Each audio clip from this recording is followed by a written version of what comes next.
Wonder if that makes that PlayStation notification noise on the stream as well, or if it's just like local for my dumbass. Goes boom whenever I actually ask on the microphone. Like quickly set up the rest of the stream related bullshit.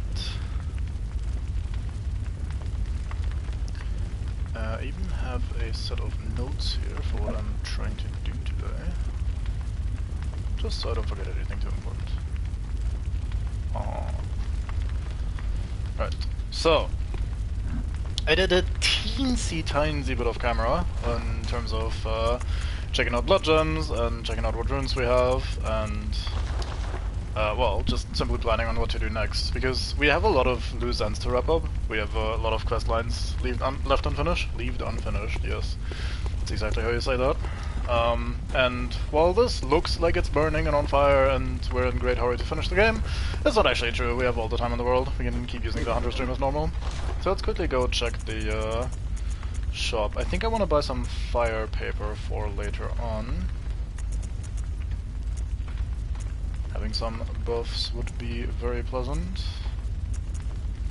We also might have some stuff that I haven't even checked out yet. Maybe not. Apparently not. Never mind. We're not quite as poor as it looks. Oops, I almost just bought a bunch of pebbles. We're not quite as poor as it looks because we still have all the consumable echo items, which are here. Like, that's a lot of money still floating around that we can use at any time we desperately need some. I wanna quickly... well, let's get rid of the mold paper.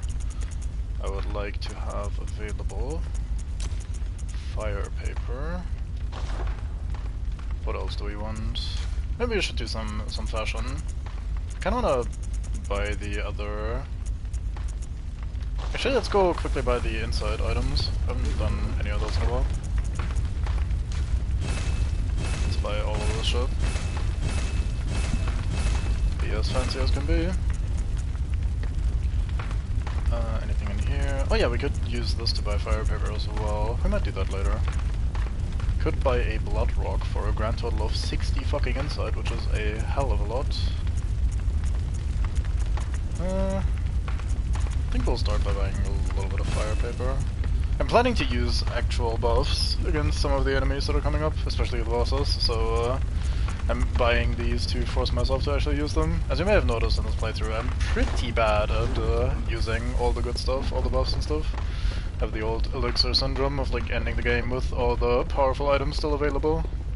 It's especially noticeable in Dark Souls 2 with bright bugs being such a super powerful buff, but I just never end up using them. Or at least not, I don't end up using them enough. Alright, let's see, we have Gascoigne's cap. Let's put on Gascoigne's set for a second, because it's always a very fancy one. Let's see if we can slap a different hat on this.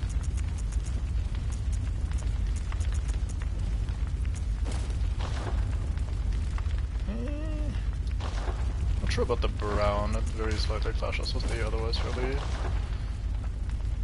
dark attire. This looks slightly better. Let's look like this for a bit. Basically, face as covered as possible. I'm not sure how my character fits their glasses in there, or his glasses I should say in there, because having experience with wearing a mask while also wearing glasses, that shit is not easy, and this goes beyond just wearing a normal ass mask, so my character's on some magic shit right there. Anyway, let's go and check out some of the stuff. So we have... let's start here. We haven't checked in with Yosefka in a while. Last we saw her, she was advising us not to intrude on her experiments, basically. We accessed the clinic from the backside, and then as we approached the stairs to where she was working, she was like, "Mate, don't do it, be smart." And we were like, alright, cool, and now we can return, and things have changed, as they like to do in this game. So I think this door is not closed. Nice, so we don't have to go all the way around. That's very pleasant. There shouldn't be anything else fancy, new, or interesting in here. I'm assuming that was Yosefka. Like, actual, original Yosefka. They didn't send anyone new here, so there shouldn't be any more, mushroom mates around. Let's have a quick look. That was probably the suspicious beggar. Yep, that's it. Alright, cool. So, let's go upstairs and check in on Imposter Yosefka herself.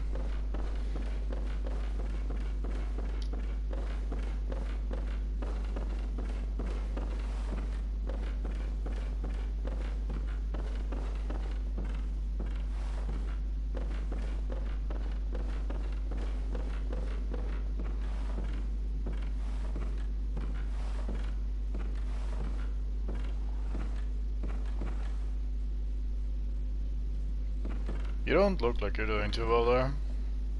God, I'm nauseous. Have you felt this?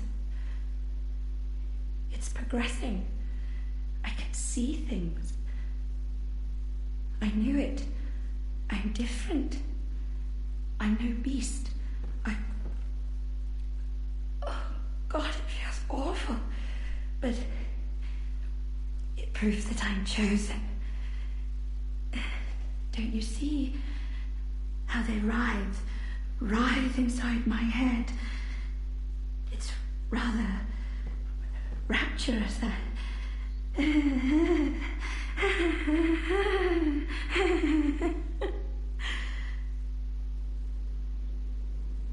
You don't, yeah, I mean, God, I'm nauseous.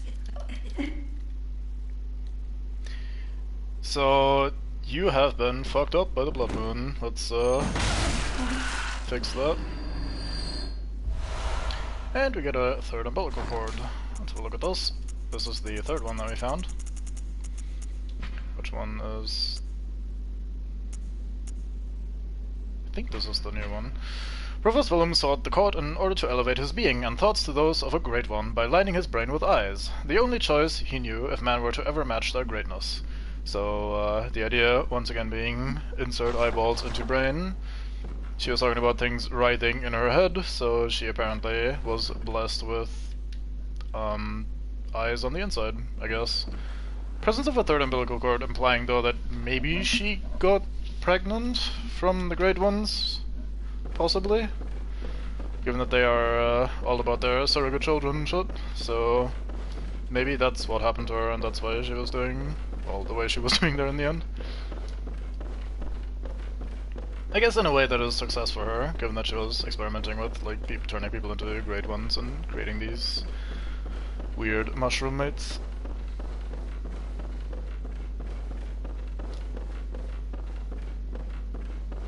I think there's also a line that we didn't get that kind of indicates that she might be with the choir, so the higher up, insane, eye test, strange bullshit church mates, so that would imply that maybe she also was trying to experiment on these people to further her research goals in that regard. Cannot speak today. Fix yourself over time. How dare you? Didn't even get to rally on my HP back. Alright, next things next. While we're right here, we go back up here. So up here was the window with Gilbert. I think we already went and sorted out his questline completely. Because after the Blood Moon... we did not return here. Okay, cool. So this is where, like, the window with Gilbert, this is now broken and opened, and it turns out he wasn't just sick and dying from that, but he was actually sick with whatever the fuck plague it was in Old Yarnum that turned him into a beast eventually. So he also finds his tragic end at our hands, like so many in this. He drops the claw mark rune, there's the increased beast toad one, I think. Nope, it is not. Which one is it then? Oh, strengthens visceral attack by 20%. That's actually pretty decent. That might be the occasional fight where we want to use that. Alright, so that is 2 done. Let's move on. I basically made myself a little checklist of NPC quest lines, or just general things we can do in Central Yarnum and elsewhere to make sure I don't miss anything important. Let's quickly check in with these guys.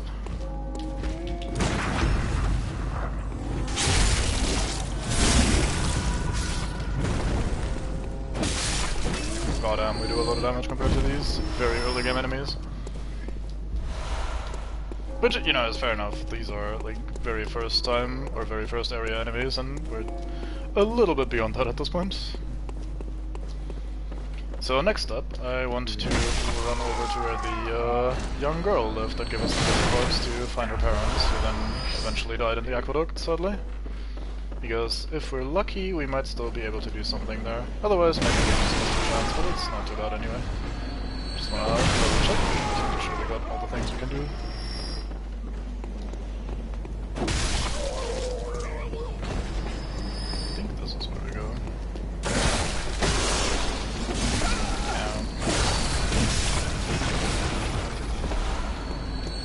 It's always a good time to run back through the original areas at the start of the game, because, or when you're like much stronger later on, because a lot of people here drop blood vials, and you really don't use up many if you're this swole, like in the late game. So just running through here is very quick and very easy, and a lot of things drop blood vials, which makes for a pretty easy farm. It's not the most effective because you hardly get any echoes, so it's like, I guess technically you could farm otherwise more efficiently, but it at the same time means that we're not exactly wasting our time by going through here and finishing off the quest lines. Not that that's not worth it. Just like a little bit of extra stuff on top. I think we already got like 12 blood vials or something. Aha! The lamp is on, the light is on. Someone is back here, even though the young girl apparently already did. Let's have a look. You haven't by any chance seen my little sister, have you? I told her to look after the house, but she's run off somewhere. She's still quite small and wears a big white ribbon. Have you seen her out there anywhere? We have indeed, and we found her ribbon, although it's not as white anymore, given that it's stained with her blood. It was a bit weird that there's suddenly a sister in here. Like, the little girl did not mention any sort of sister, even though she was talking about her family quite a bit. Oh, how did this happen? Why would she ever go outside?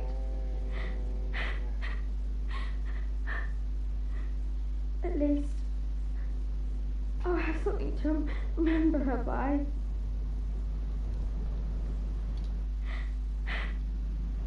Yeah, you do sound horribly distraught.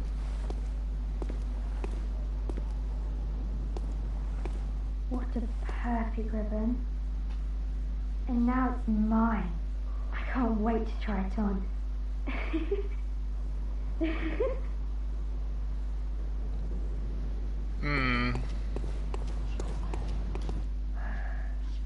Oh, it's wonderful.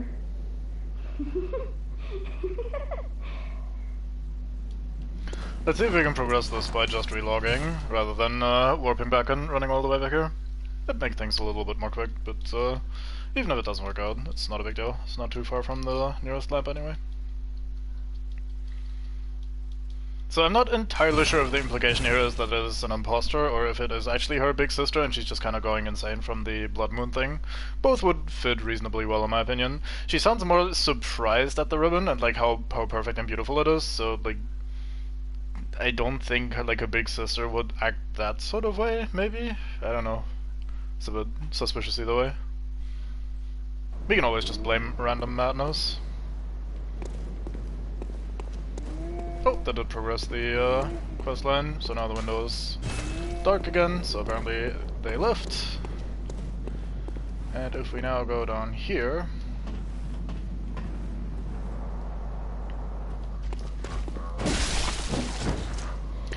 we find a new dead body. Another fairly young looking lady. And we get the white messenger ribbon. Let's have a little look at that. A ribbon made of fine lace that shines remarkably, more suited to pretty young girls than silly old messengers. Yep, that's just how that goes. Another bad end for another character, as always in this fucking game. Right, so let me quickly check my list. What else we can do while we're out and about? I think loading Cathedral Ward is very slow, so let's run over there instead. Shouldn't take us too long. Also be nice to just have a quick look at the old Central Yarnum again, after not being here for a while. Look at the enemies just popping in there, that'd be pretty funny. Wah, close. I agree.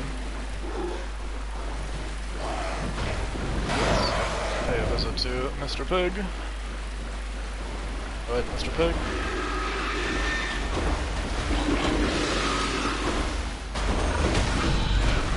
Let's not fist him if we don't need to.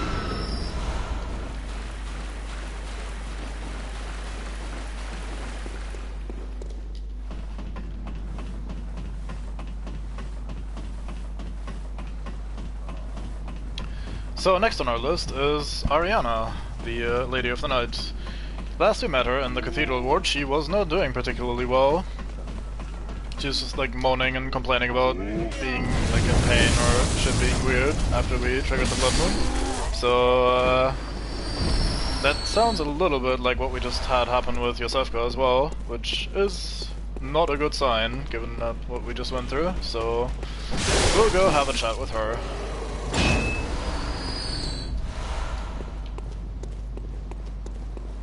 The Cathedral Ward is not very far from here. This is the boss room of Gascoigne, which is basically right there, so this is almost as fast as warping, I think, so may as well take advantage and explore these streets a bit more.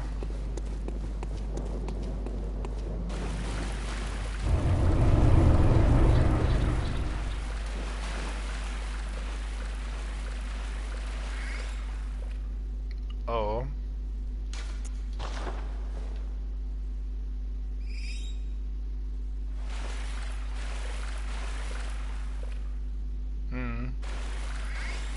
That's probably not good. You don't seem particularly happy about this. I mean, I can't really blame you, not trying to imply anything. It can't be. This is a nightmare.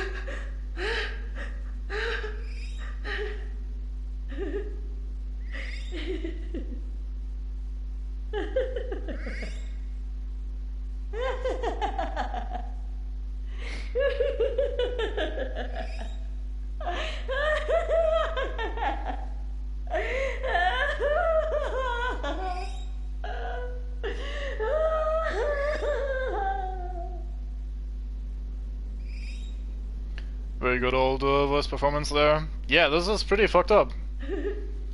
Not gonna lie. Giving birth to a baby, great one. Let's sort this right the fuck out.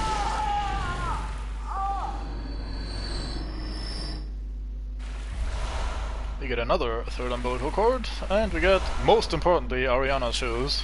So, possibly the least important thing in the game, but alas.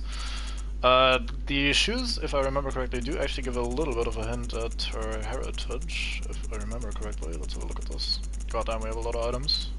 There they are. Nope, it's the dress itself. Shoes worn by Ariana, Woman of the Night in Cathedral Ward, innocent and cute in contrast with its owner. It's a bit mean and judgmental there. And we get the noble dress. We actually got that in Canehurst, I think, so I should have probably talked about that back then.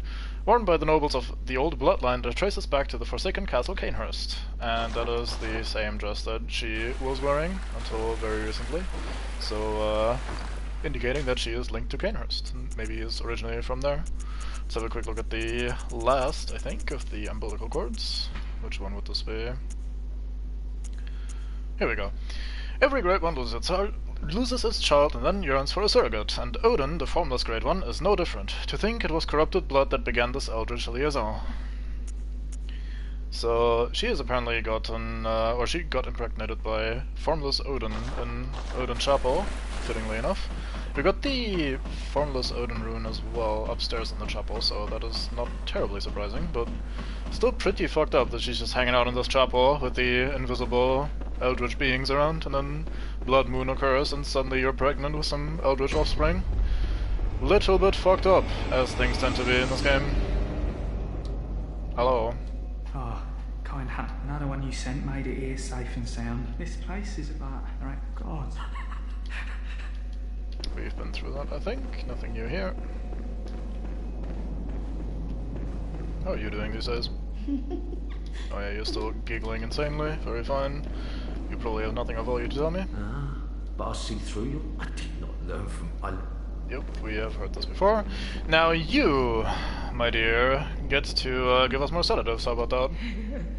Ah. Welcome home, dear. What's wrong? Anything? Anything you'd like to tell me? We still have our share of woes. We've done this before, and she gives us sedatives if we're being troubled, which, you know... Oh my, you poor thing. But don't you worry. This'll help you forget. Forget your troubles. Forget your cares. You're messed up, old lady. Goddamn. Oh, are you... Oh my, you poor thing. But don't you worry. This'll help you forget. Forget... Oh, are you in it? Oh my. Oh, now, have some patience. Mother will make everything better.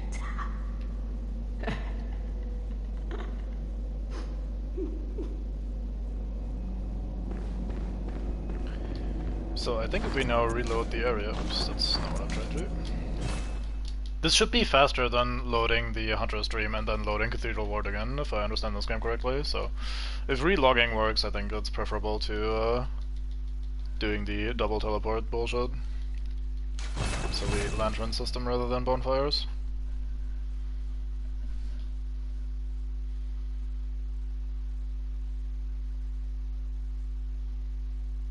Maybe I'm underestimating this load time right here, because it is effectively loading the Cathedral Ward, so this should be basically the same as though we went from the Hunter's Dream and teleported back here. So maybe I shouldn't have relogged. I'll keep that in mind for next time, because we will do this again in a second. Oh yeah, also note all the blood on the ground in front of where Ariana was sitting. It's leads this direction, and she fled towards the aqueduct and eventually had her, let's say, little offspring there, unfortunately. Hold on, just wait a wee bit, my little dearie. Letter right here. So, having seen that, let's go back to the Hunter's Dream. And then we go back here.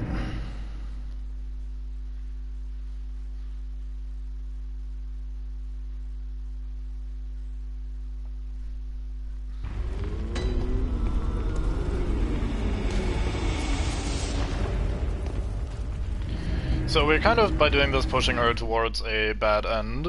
See, she doesn't really have a good end, to be fair, but of all the characters that get bad-ended in this game, this is one of the ones where I don't really mind it at all, because she has been an absolute nightmare of a character. Like, this, absolute hag of an old lady is not exactly pleasant.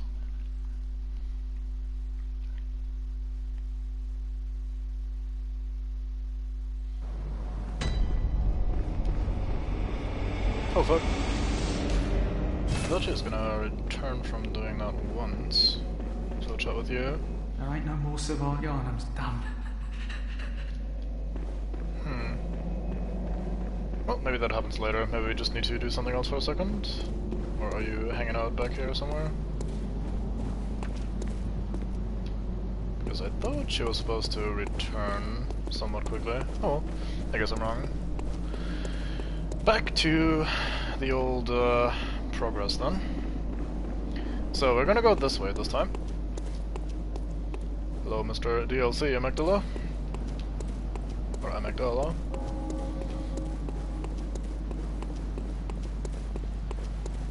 And we're gonna go have a chat with our good old friend Alfred of the Executioners. If you remember correctly, yes, that's certainly how one phrase is done.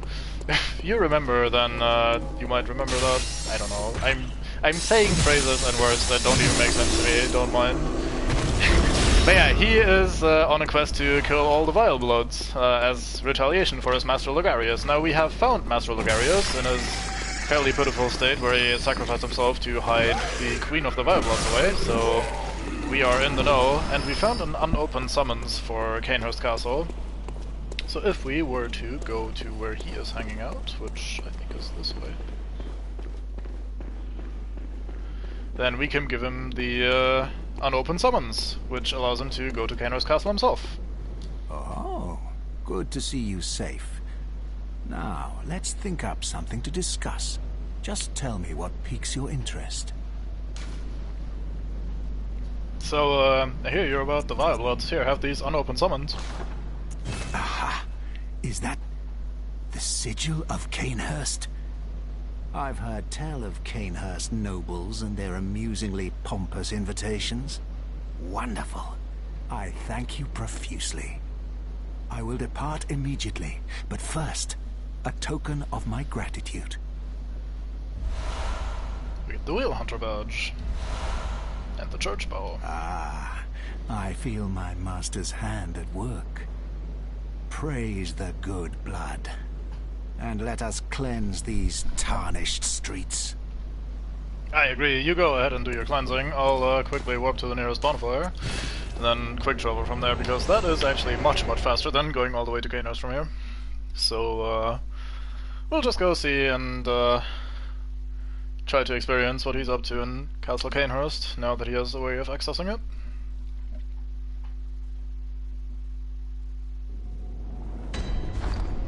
We might quickly, though, have a look at the Wheel Hunter badge. Marta Lugarius led a band of executioners, and this badge was crafted at their dedicated workshop. The wheel symbolizes righteous destiny. Not sure how or why, but hey, such is the way of symbols, I guess. Their workshop was a secretive enclave of mystical beliefs and heady fanaticism, I guess, which served as the backbone of the executioner's unique brand of justice. Oh hey, the old lady is back, lovely. Ah. Welcome home, dear. You've been very, very patient. Here you are. This will help you forget your troubles. I want more. Ah. Anything you... Oh my. You poor thing. Oh, now. Mother will make everything better. So, she fucks off again to get us more sedatives. We'll check back in with her later. For now, let's return to the Hunter's Dream, and from there warp to Canehurst Castle. More specifically to the throne room of Queen Annalise. Haven't met her in a while. I'm sure she's doing perfectly fine, given that she seems to be some sort of immortal, like, queen creature thing. Is it this one? It is not. It is this one. Royal Blood Queen's Chamber.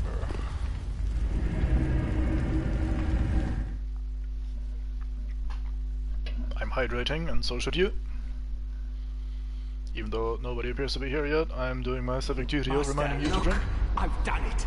I've done it. I've smashed and pounded and grounded this rotten siren into fleshy pink pulp. There, you filthy monstrosity. What good's your immortality now? Try stirring up trouble in this sorry state. All mangled and twisted, with every inside on the outside for all the world to see.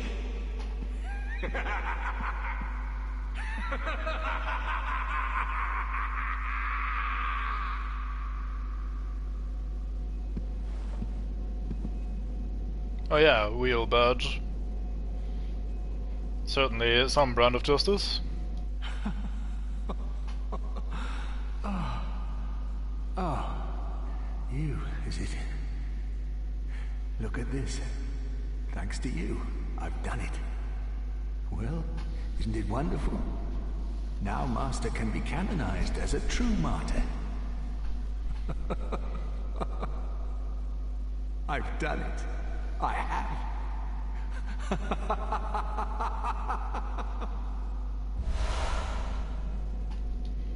You certainly have done quite something. I've done it.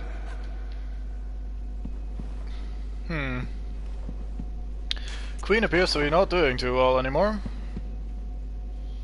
That is a lot of fleshy bits, though.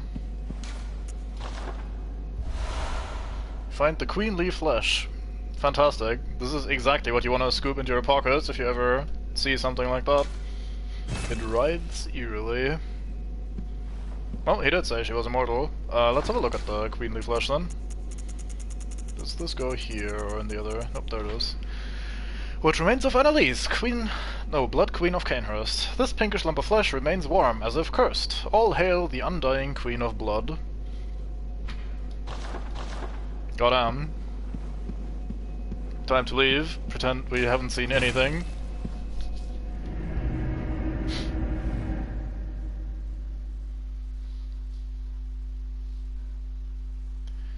So let us quickly check in with the bath messengers and see what new things we can buy now that we have the wheel hunter badge.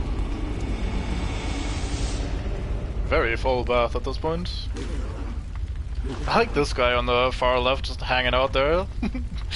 The left one clapping, just lying on his back, open mouth, like, oh yeah mate, having a good time. Anyway, Logarius Wheel. It's a pretty interesting weapon. It's a strength and arcane weapon, does a bit of arcane damage in addition to physical. Weapon wielded by martial Logarius' band of executioners, used to slaughter the vile bloods on Canehurst, bathed in pools of their blood and forever steeped in their ire. Transformed to release the power of the wheel and manifest their lingering rage in a shower of utter brilliance. Yeah, these guys sound very sane, gotta say. We can also get the gold RDO now. That's the helmet that goes with the Executioner set. It's what Alfred was using right there in his bloody glory. The odd helmet worn by the band of Executioners commanded by the Martial Logarius. The conical gold helmet, symbol of the Executioners, represents luminosity, ambition, and an unflagging resolve to face impurity, staring it down with stern, golden spirit. As the great Logarius once said, acts of goodness are not always wise, and acts of evil are not always foolish, but regardless, we shall strive to be good. And good you are, goddamn. Well, let's quickly go and meet good old Alfred for a final time, teleporting over to the Cathedral Ward. Might be faster actually to go all the way back up from Old Yarnum. Nah, doesn't really matter.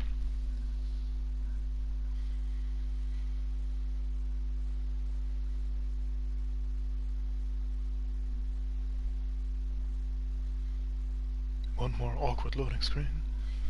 Nothing going on.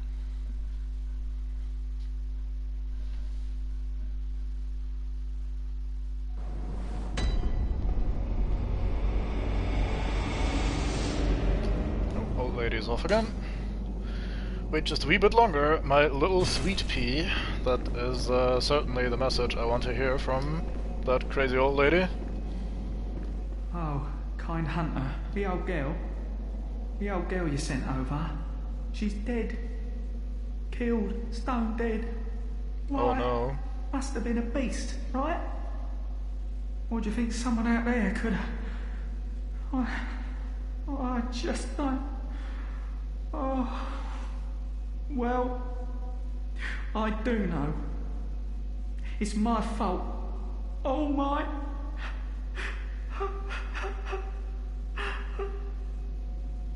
You really shouldn't feel bad about that. No, I feel kind of bad about maybe kind of being responsible for her death because she made poor Cathedral Ward man sad. If I remember correctly, her body is hanging out here somewhere, not too far away. Maybe out through this door. Oh yeah, there she is. Goodbye, old lady. Final sedative though, that's alright. Worth it. And thus another one bad ends, as all things do in good old Bloodborne. I guess bad old Bloodborne is the more appropriate one then. Anyway, let's go meet Alfred. He should be hanging out where we first met him.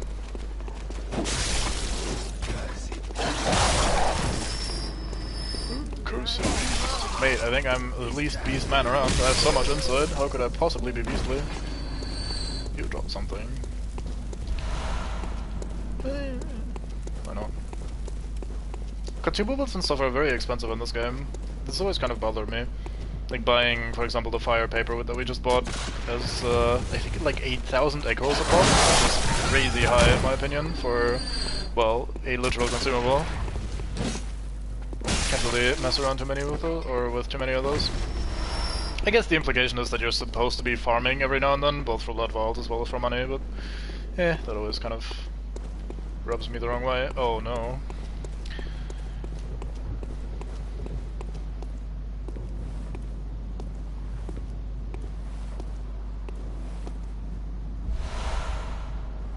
I get the Radiance rune.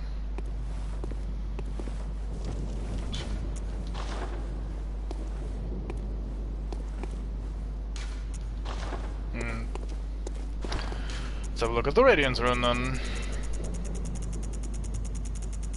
I should have scrolled the other way around. A carol rune that transcribes inhuman sounds. The rune for Radiance, adopted by the sworn executioners under Logaria's command. The executioners despise the impure vile bloods, and no matter what the circumstances, would never cooperate with the bloodthirsty hunters who serve the undead queen Annalise.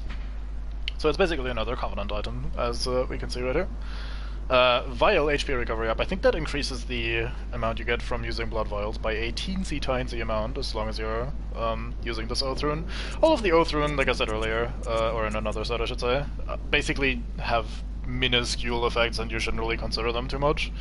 And just instead use them as your covenants, rather than for their actual benefit. So, like, no matter which of these you choose, they're always going to be mostly useless. I think the implication here, especially look at the Crown of Illusion, or whatever the fuck it's called, having been returned.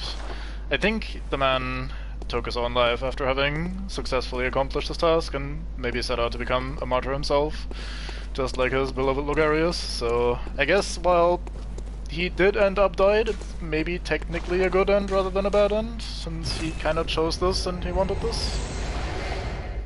I mean, he did permanently take out the Vile Bloods, right? So that's his grand goal accomplished. There's no way the Vile Blood Queen could ever come back from that. I mean, he beat her to absolutely tiny pieces, and immortal or not, he's right, there's no way she could cause any more nonsense with that. Don't mind me just doing a bunch of teleporting as always. So that's the majority of that done. Let me consult my list. Oh, we're almost done. We have another place to go to though. Actually, never mind, it's not here, it is up here. Altar of Despair. So that's where we fought Ibritas yesterday. And there was the Altar of Despair, and we couldn't really do anything with it. Well, we now have something that we can use in conjunction with the Altar of Despair.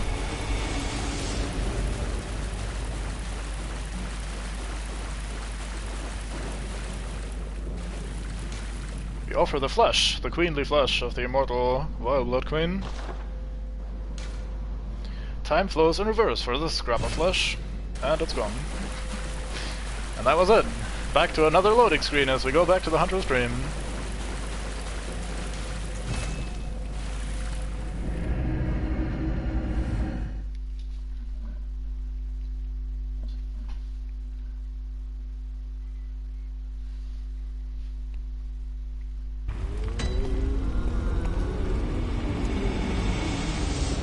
We wanted to go here. Nope, I did this wrong just a second ago. And as we return to the Vile Blood Queen's chambers,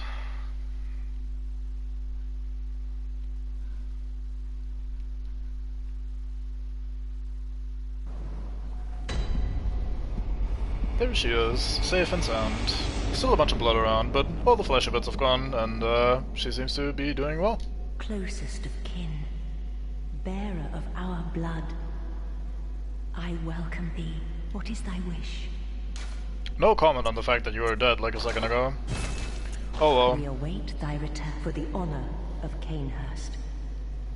I guess if you're immortal in that sort of sense, maybe being beaten to bloody pieces is a normal occurrence and it's not worth commenting on. Off we fuck. And that is that mostly done with. I eventually want to find one blood drag to give to her, because we get a bit of dialogue and we get a gesture that we haven't gotten yet. So I would like to get that done. I have an emergency plan that I'll go for if I can't randomly find a blood drag in the DLC. I think the NPC hunters that we're fighting there have a small chance of dropping blood drags, so I've equipped the corruption rune to give us that tiny chance of dropping them randomly. If all else fails, we can go and kill Jura, and he, according to the wiki at least, should drop a blood drag guaranteed. So we have one in case of emergency, but let's hope we don't have to do that. That should be everything. Oh, there's actually one more tiny thing that we can go check out. So we had Patches the Spider, the guy that was trying to bait us into the swamp in the lecture building, or well, in the Nightmare Frontier, who hung out in the lecture building. We met him face to face there, and he asked for forgiveness, we forgave him, we got a gesture, had some tiny bits of dialogue that didn't make too much sense because he's insane and we didn't know all the things at the time. Let's go check out his left behinds, because he should now also be gone. And I think that should wrap up his... I guess quest line is too big of a word there, but like his presence in the game nicely. Ow. Stop shooting goo at me. I don't remember Uni being like that.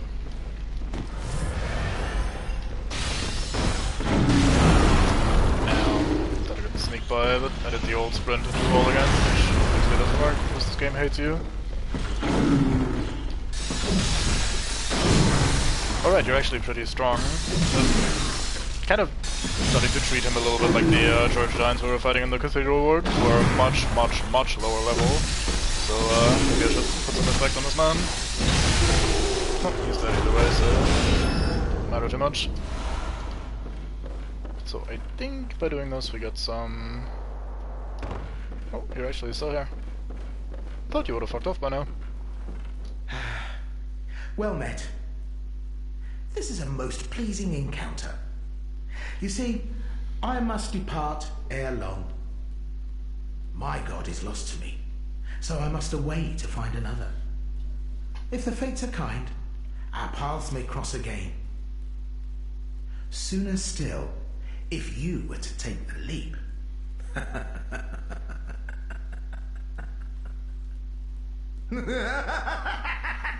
Trying to get a look at his amulet there. I think it's just a tonsil stone though.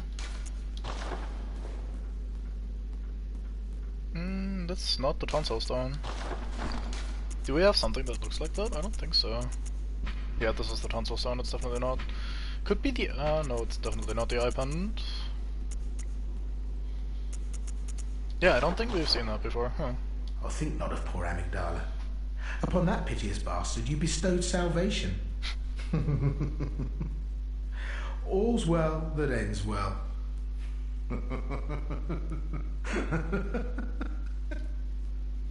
He has such a fascinating way of speaking. I think not of... I thought you were supposed to bestow upon me some great one's wisdom, but I guess not.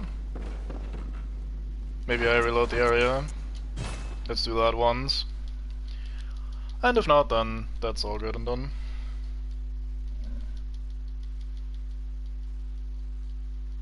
Then we'll have spent enough time wrapping up loose ends. And then we can move on to the DLC.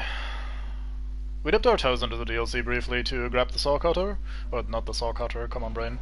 Whirligig saw. Nope, you're still here. I think not. Well, guess I am misinformed. Would not be the first time. But yeah, so we briefly went to the DLC to grab the Whirligig saw, the pizza cutter, and we did the start of the DLC properly by fighting things and looting things, and I think we even gathered the entire old hunter set, if I remember correctly, unlocking a shortcut or two. But then, as soon as we hit that River of Blood sort of area, we just kind of stopped fighting things and instead rushed through to get the weapon and fuck off. So, we'll go back in and we'll have a thorough look around the River of Blood specifically, and, well, everything else from there. We got pretty close to the first boss to pick up the Whirligig saw, so we could progress pretty quickly, but I want to clear out the area thoroughly as always, so we'll go do that first and foremost. I think we need to be here to get to what we want to do.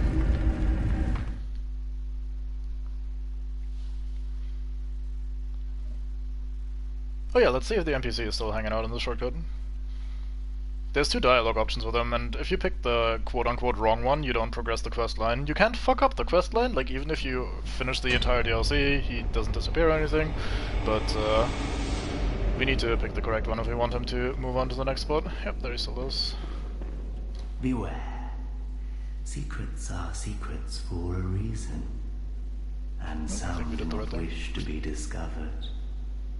Especially when the secrets are particularly unseemly. Yep, okay, cool. So, let us move on up to here. There's a bunch of hunters hanging around here. Let's try not to get completely ambushed.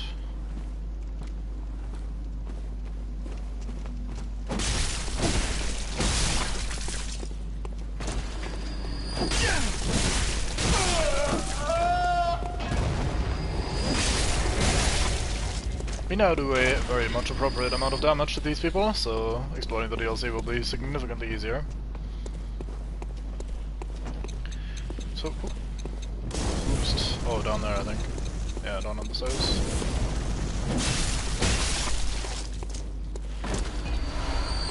So we did explore the DLC fairly thoroughly and properly until exactly there, I think.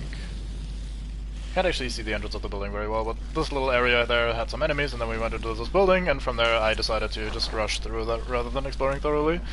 And these fleas are a large part of the reason why fighting these without a weapon that does appropriate amounts of damage, and while being under-leveled yourself, is a major pain in the ass, and I didn't want to do that. So well, we got some catching up to do, is what I can say. We went down there, that's where we picked up the weapon eventually. I want to quickly see if we picked up the full old hunter suit, because that should be 5 pieces total, because it has 2 different hats. And that will be my indicator for us having explored this area well. 1, 2, 3, 4, 5. Yep, that's good. Cool. On we go.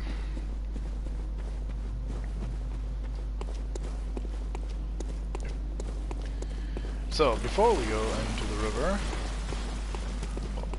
it's called the river, or at least it's being referred to as such, I think. It's not really that much of a river, it's more like a, I don't know, small trickle, I guess. Although that's underselling it, given that it's blood that we're talking about, I don't know. Anyway, I'll stop random rambling and start fighting fleas.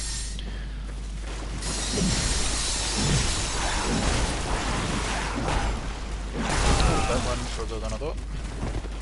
Thought I had a second bomb there. Stop spitting blood. That's unnatural.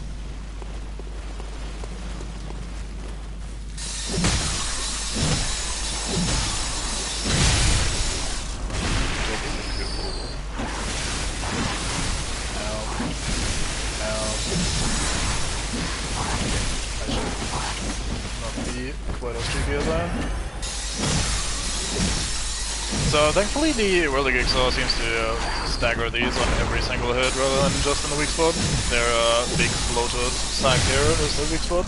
Even with a lighter weapon, if you stab them in the ass, they stagger every time, but in the front they usually don't. Thankfully with the whirligig saw they do, so we have a fairly easy time with them.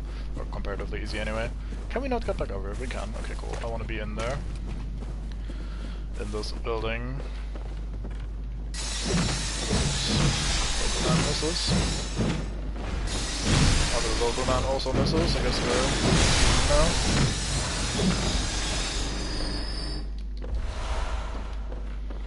we're Right, so through here there's an NPC that we can fight to unlock a new weapon. Some beast blood pellets to indicate what sort of stuff we're going to be up against in a second.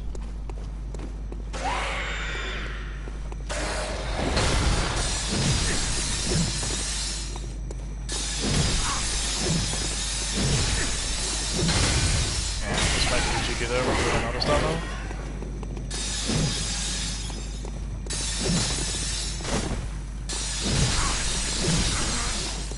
was gonna say, I think I got the second that close. As long as we play it slow and spacing based, we'll be fine. I say trading hits immediately. We have cornered ourselves, so I will keep attacking. You're alive. One of you. Settle down there. Stop jumping. Hey, we get a blood rag, nice. And we get the firing hammer badge. Let's have a look at the... Well, let's actually have a look at both of these. Start with the badge. I say, scrolling past it, there we go. Badge crafted by the Otto workshop, precursor to the workshop of the heretical powder kegs. The powder kegs were driven by singular ideas and crafted strange weapons of great intricacy. It is clear that the philosophy of the powder kegs was already established at this time. So, even earlier than the powder kegs with their boom motto, very fine. And we got our first blood drag. Let's have a look at this. This is basically the covenant items for the vile bloods. The vile bloods of Cainhurst, bloodlusting hunters, see these frightful things in cold blood. They often appear in the blood of echo fiends. That is to say, the blood of hunters. Oh yeah, Echo Fiends, that makes sense. Okay, cool. That sentence didn't make sense to me for a second there.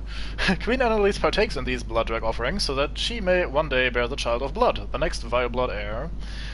Which sounds a little bit weird, and it's especially weird if you actually look at the pretty, like the bigger image there on the left side of, oh boy, thank you bot, disappear. Vile bot. Anyway, basically, the shit on the left there looks like bloody sperm, which is creepy as hell, especially given the idea that, hey, we're offering those to the queen, the vile blood queen, so she can get pregnant with the next vile blood offspring, the next heir. Like, it's not great.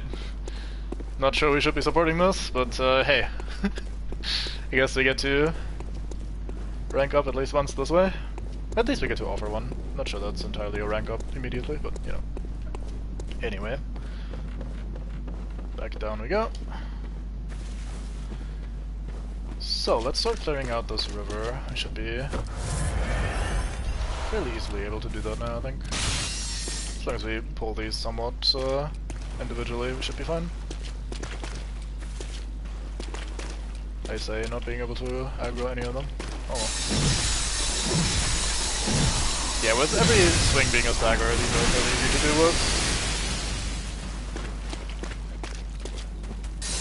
Oi! He runs off. How dare you? He's trying to lure me to his mates. I'm having none of this.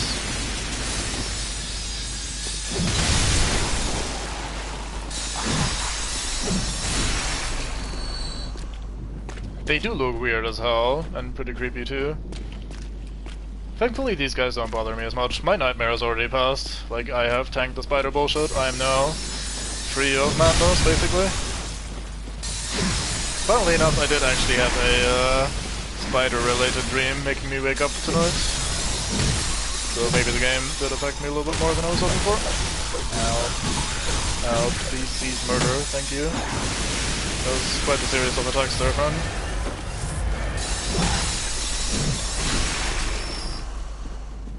I was trying to just counter-attack there, hoping to get that one last hit in, but sadly this weapon was a bit slow, and he kept flailing like crazy, so we didn't get there. Oh well. Only one extra blood vial or something? Oh yeah, right. So we have a bit of a problem here. Oh, weapon address. We definitely have a bit of a problem now. Fook. Yeah, that does definitely reduce the damage already. That's not ideal. What do we do about that? Damn, that happened much faster than I was expecting. How much durability is left? 69 again.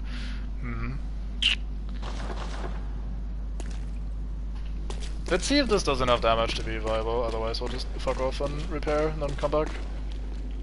That's pretty awkward. Maybe we'll just try to fight it with, or try to fight these guys with the +6 blood cleaver, yes, saw cleaver. So anyway, we have another NPC here, and this guy has a trick up his sleeve, which is the, well, not up his sleeve, on his sleeve I should say, which is that gun he's using there, or he's wielding at least. He hasn't been using it yet. He's also leashing right now, so get a free hit or no too. So yeah, damage is definitely much. Oh, fuck. Here we go.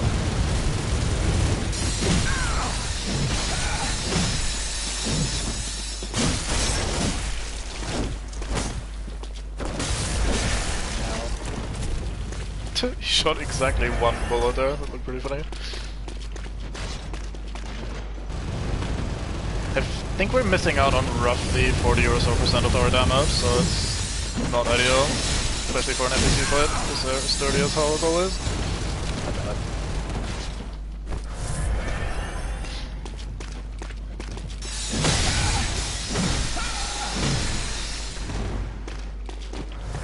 Alright, heal too, just to be as convenient as possible. Oh wow, good spacing. Just pretty sure that was gonna hit.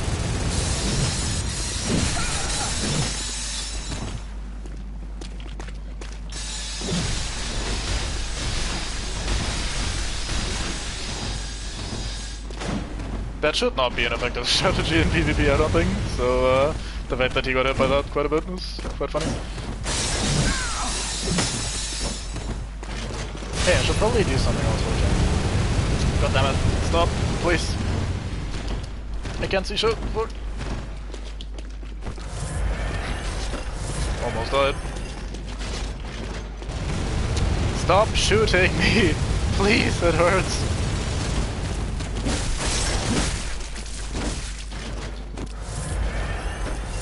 I want to parry him because that's gonna speed up life quite a bit if I actually succeed. But of course now is the time that he's decided to keep fucking using his Gatling non-stop. Oh, that didn't parry. I thought that was gonna parry.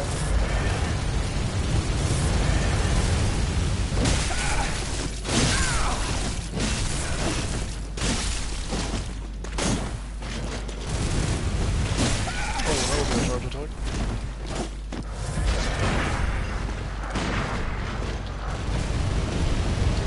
God damn it, sir. Please.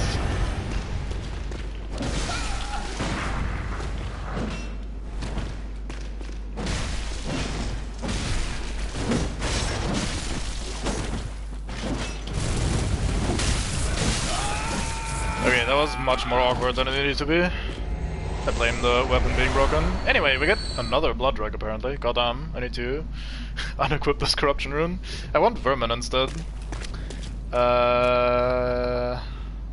Yeah, let's just head back and repair our weapon. I think that's for the best. Anyway, we get the Gatling gun, which isn't really that good or fun of a weapon in my opinion, but hey, it's another interesting tool provided by the DLC. And in that very cave that we're about to enter, or that we were about to enter until I decided to fuck off and repair my weapon instead, we do actually get another interesting and fairly unique weapon, so the DLC is just full of good stuff.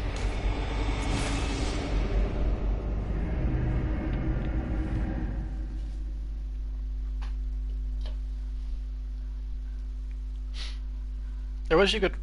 I don't know, I'm gonna stop complaining about that, but every time I have to interact with the lamps just as teleporters, and instead of the way they work in other Souls games where there's bonfires that you can use to maybe repair or even just rest, I'm always just kind of annoyed. Like, I don't know. But we put on the League Oath so we can possibly get Vermin, and maybe progress that as well if we get super lucky. If not, that's not a big deal. I also want to... Gammon, go on. Yep. I will go on at some point, but it's gonna be a while. Sorry, my dear. We want strength. Strength is good. Farewell. I mean, she does say she wants these echoes to be our strength, so who would I be to not level strength as a result? That's just going against the canon. Right, back to the first lamp. So the downside is that the fleas are now back, which, you know, isn't great. Oh, I should probably have actually leveled up the Saw Cleaver as well while I was home, just so we have a fallback weapon in case that happens again.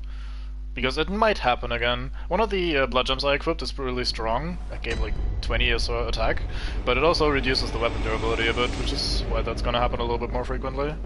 But, I don't know. If we just go for it, we should be fine. Minigun Hunter now stays dead, if I remember correctly, so we don't have to deal with him again. So, progress should be a wee bit easier.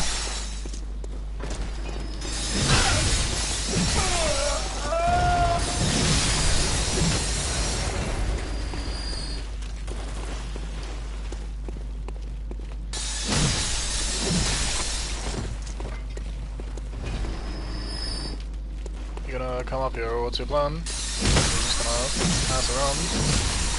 Relatable, but not great.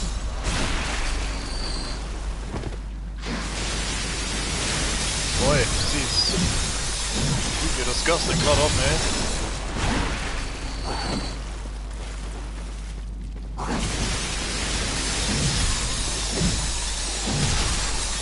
That almost 3 hits. Shame. If only could have gotten 1 or 2 more strength, that would have been enough.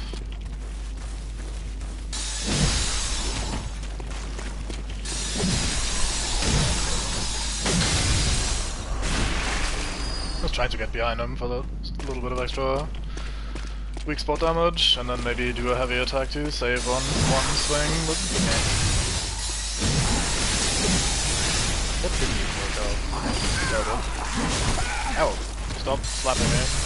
I was expecting him to just do his blood-spitting bullshit, so I didn't really respect the flailing.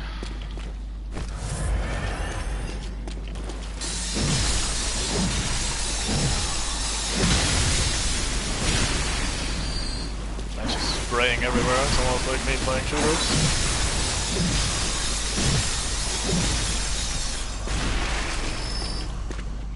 I also usually just explode in a fountain of blood when playing shooters, so this is basically me presented right there. Okay, so this time without the weapon being broken, let's quickly turn on the hand lantern because it looks fancy. A little bit of extra lighting. Aha, Gatling Hunter is dead. Now we get to explore. Sure, nothing else terrible will be down here. I mean, what could possibly be in a place like this? I mean, there's dead bodies, there's a bunch of blood. There's a blood-starved beast, like, just... What could possibly be down here? There could be no... Wait, blood-starved beast. Classic you again moment. Also there's you. So let's undo this.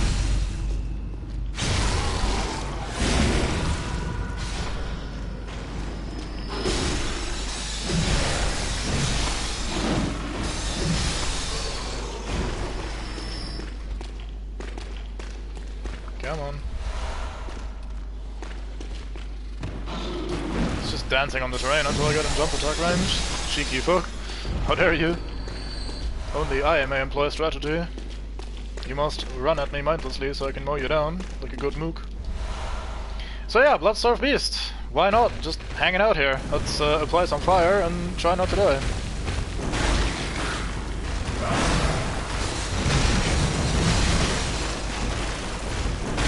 I honor myself completely.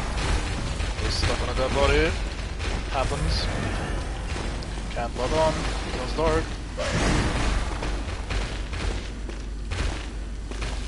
I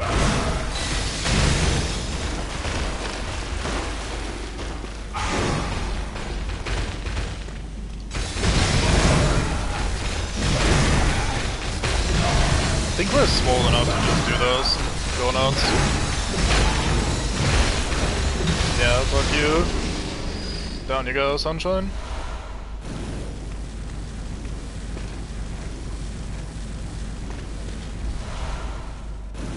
I like how the fire effect completely disappears while I'm picking something up because my weapon also disappears from my hands. It's pretty funny. Let's just make that shut up. And in this corner we have a fun new weapon. The Amygdalan arm. Stats-wise, this is sort of a little bit like the wheel we got earlier, in the sense that it is a strength weapon that also has a slight arcane component, so it does like physical damage and has that little, like it scales well with strength and has a little bit of magic damage attached to it. The small arm... Oh, no, the arm of a small Amygdala Great One. Strictly speaking, the Amygdalan arm is no trick weapon of any sort, but certain madmen wield them like clubs. Starts as a large, tough, blunt weapon formed of bone, but when extended the hand quivers as if it were still alive. Let's equip this because it looks great. So this is the normal moveset, the untransformed one. The attacks look like so. Charge attacks look like this. So yeah, basically just a big old club, like the description was indicating, but transformed. We pull out the middle finger, and now we have some sort of pseudo-scythe-esque moveset.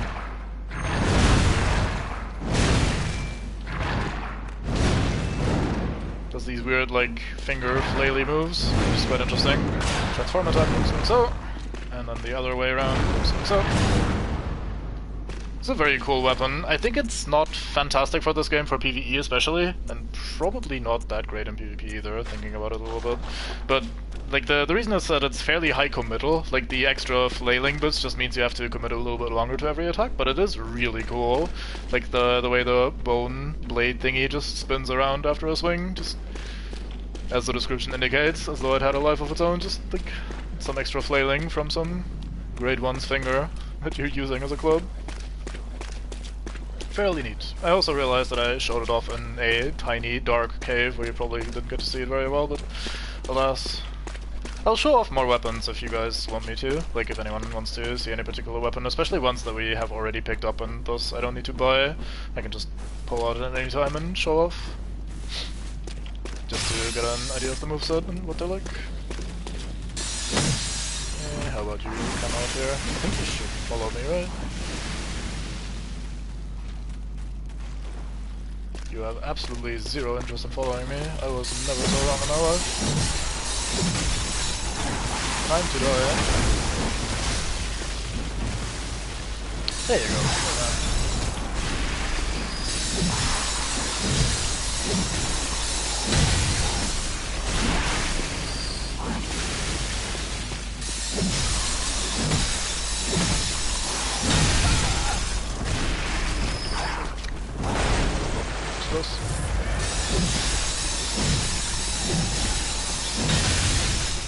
Just barely made for all of those swings. Looked like they were gonna miss, and then they managed to work out anyway.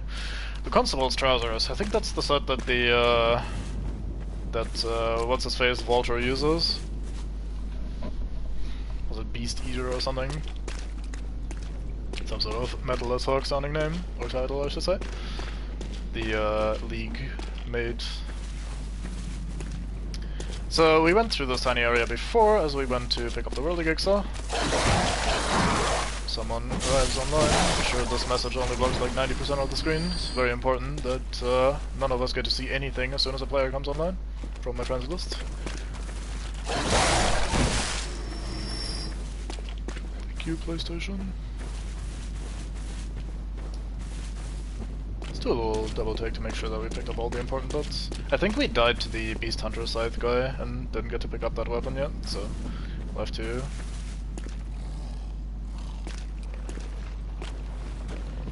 Oh yeah, there's another hunter over there. Let's try luring him over. Get some of these birds first. I have a feeling there's more dogs around as well, but I might just be misremembering. How dare you blunder this man? That was not too early. I was gonna say that was too early, but it wasn't. I'm not sure why I'm explaining this, since you were here for it. Oh, you say? I'm now paranoid about durability, so I'm switching over to the saw cleaver for these birds, because they're fairly easy to deal with. Non-threatening enemies, I don't mind taking a few extra swings on. Goodness gracious, birds, please stop being so noisy. Making this very awkward. Alright, Mandango. Thankfully that has not occurred today. No trap boom dead for me.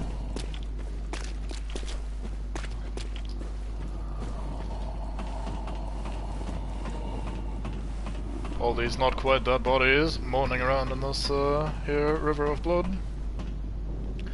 It's not nice. Right, since we're doing something difficult, let's switch back over to the old cleaver. I mean, jigsaw. There you are. Oh, I did a fucking step attack first. Oh, I have hyper armor for that, nice. Why not? Just can't find the parry on that thing.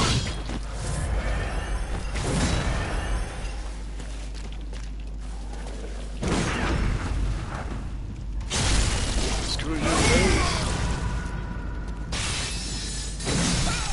That took longer than I wanted it to. Oh, I fall down. Hello, friends.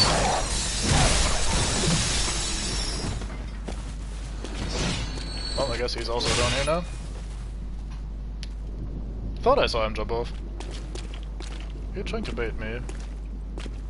Can't bait me, I'm aware. I have awareness. At least sometimes. This is one of those times.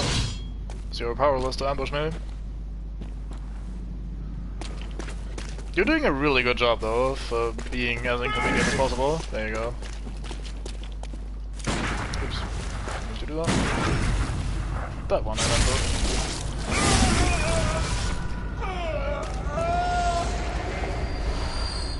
So blood vials. Hey, a vermin. Nice. And a Molotov. Why not? So I've unequipped the eye rune that we were using for most of the playthrough, which means we get slightly less drops from random enemies. I don't think that's ever something you really need to rely on, unless you're specifically farming for a random drop, but, like, I don't know. We've, at this point, gotten some much better runes. I switched over to 4% general damage reduction. So we have the Beast Hunter's Scythe, let's have a look at that as well. Where you at? There you are. A trick weapon used by the old huntress. A second blade is found inside the curve of the main one. In its initial form, the scythe can be wielded like a long curved sword, but when transformed, its blade is contracted, allowing for quick, repeated stabs. Although this trick weapon allows for adaptive combat, it was later replaced by saws and similar weapons that were more effective at disposing of beasts. Bit of storytelling there about how they transitioned from just regular cutting weapons to the saw-based ones from later. I guess letting more blood with the saw-based bullshit was important at fighting beasts. Or for fighting beasts, I should say.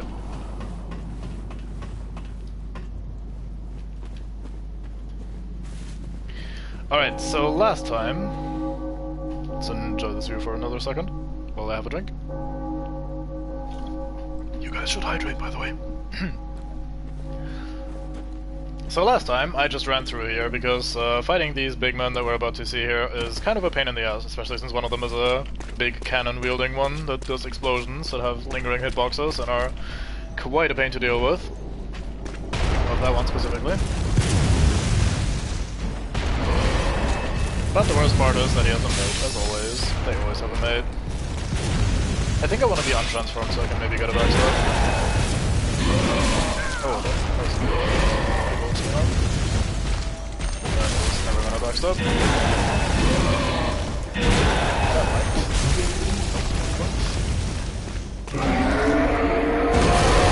So close.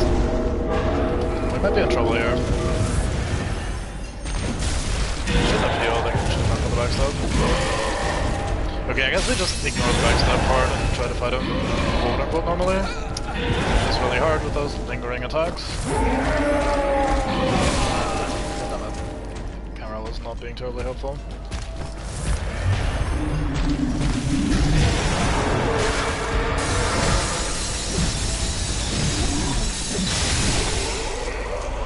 Well, if you choose not to attack for a bit, I will take that opportunity and end you. 6 blood vials, that is a large quantity, thank you very much, sir. So now we try to get up to the cannon mate and try to sort him out as well. I think there is, however, a cheeky third guy placed around the corner on the right side, if I remember correctly, so it might not be as easy as one might think. Although, when is it ever easy in this game?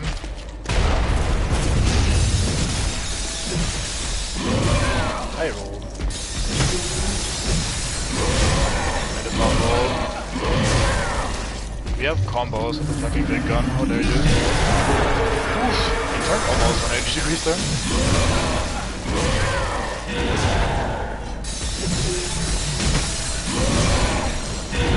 I was hoping he'd stagger one hit earlier, so I didn't need to try like that. That was clumsy as fuck, but we got him, so it's fine. And I think there's a, like I said earlier, I think there was a cheeky third one here, but apparently I'm completely mistaken and I did everything right. Never mind then.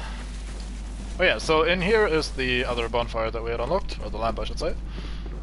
In this old Yharnam entrance looking area, and then we went downstairs and jumped into a side path of the River of Blood and picked up the Whirligig Saw, so we don't need to do that again. Instead we'll have a quick check over here, pick up all the items that one can pick up. God damn it, friend messages. Stop blocking the entirety of the screen, especially that side that I'm currently trying to show off. Anyway, there's a dead body here, or a... I say dead body because this guy looks very dead, but he's clearly banging against this gate, so how dead can he really be, right? Also, let's stop making that clip through the gate. Anyway, that guy's very important down there. It's my favorite mate in the entire game. We have some blood vials here. Then we have a cheeky old hag. One of those that look like the Witches of Amwick. She exists to be annoying and cheeky, trying to grab your ass. She drops pebbles because she's scooping out eyeballs with her weird ass spoons. And this mate is very important because if you slap him, he dies. And he drops 5 blood vials, and he does that every time, so this guy is going to try to maintain our blood vial supply at a reasonable level. He's probably gonna fail at maintaining the blood vial supply at a reasonable level, because we're gonna die a lot here at this upcoming boss. But before we fuck around with the upcoming boss, let us quickly use the lantern so that we can respawn from here. We'll quickly grab the... Wait, we don't have anything to grab actually. I was gonna say we could grab the extra point of strength that we can afford, but we can't actually afford it because I think we're at like 50,000 per point, so that's not gonna happen. But we might repair and maybe get some extra consumables. We'll see. And then we'll fight our first boss of the DLC, which is a fairly significant roadblock for a lot of people. Including myself when I first fought him. When I first started fighting him, I should say, maybe.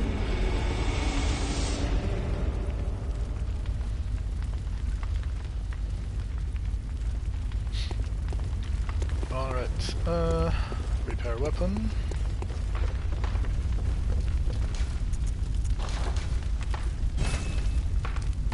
Yeah, that was already down to half durability. Damn, that goes fast.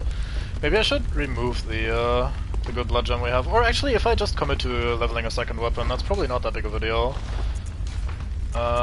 What should be our secondary weapon?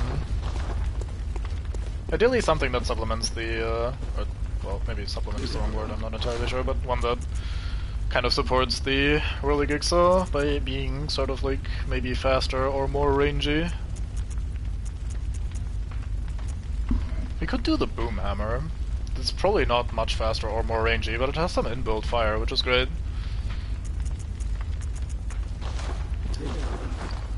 Let's see, do we like the boom hammer?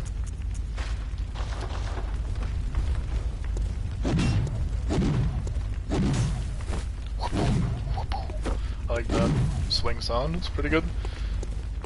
And then when we do this, we ignite it, so the next heavy attack I think does, oh, any attack uses it up, never mind, I was wrong.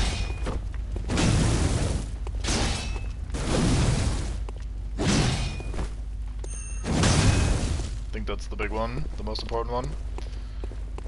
What are the transformation attacks like again? Oh yeah, right, we can't really untransform, can we? Because it's only the ignite state or not the ignite state.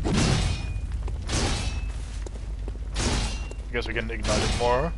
That's our hit. Yeah, okay. Do we want the boom hammer? I mean, whatever weapon we're picking, we're probably not going to be using that much. I have almost 0 scaling in Arcane, so maybe the Magdalene arm isn't that great either. Could do the Kirk hammer. Could just stick with my saw cleaver since it's already partially upgraded, but it's such a basic weapon. Maybe we could do something more fun. Fuck it, let's upgrade the boom hammer. That's definitely one of the more fun weapons, I think.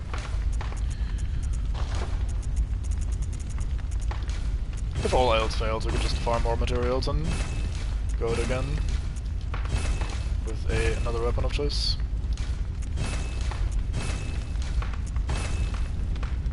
There we go. We can't do plus 10 because we're out of blood rocks, but for the most part that should be more than fine.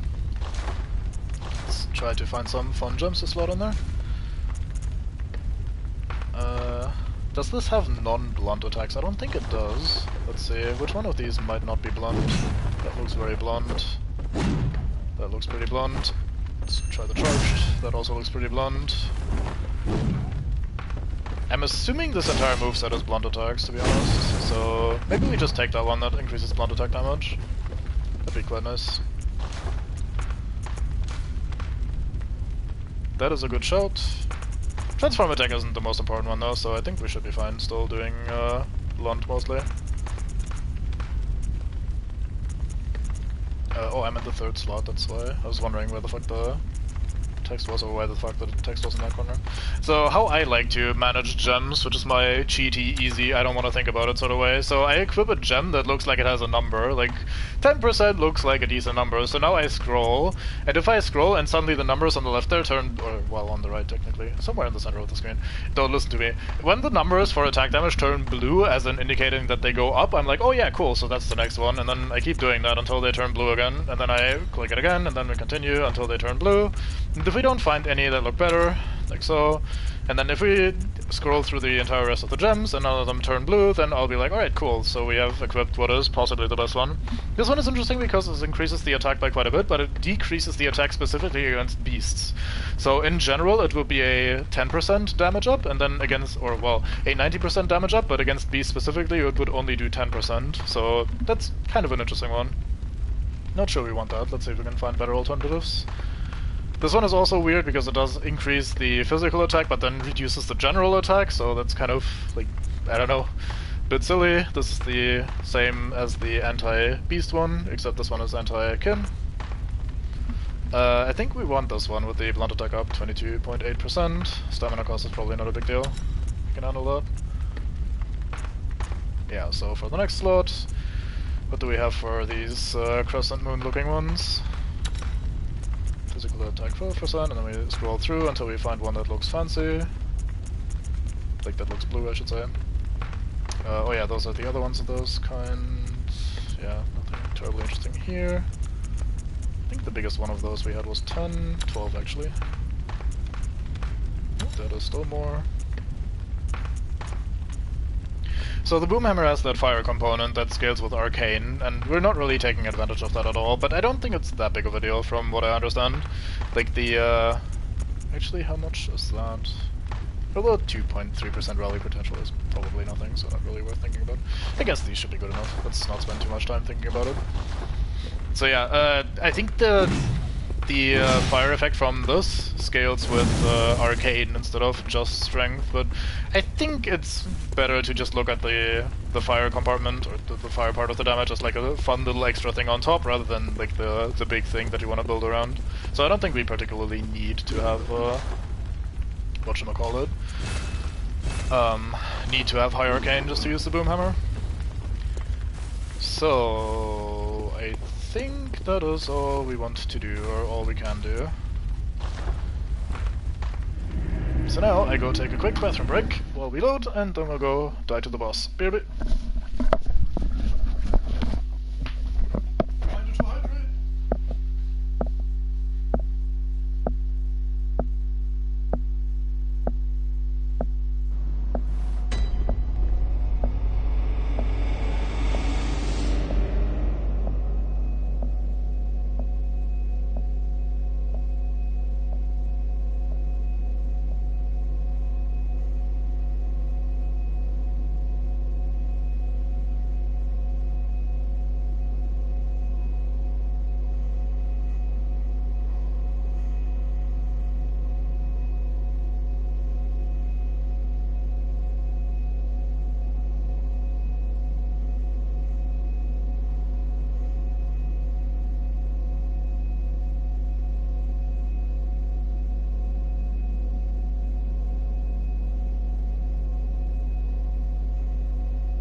Fucking around with the headphones isn't too noisy.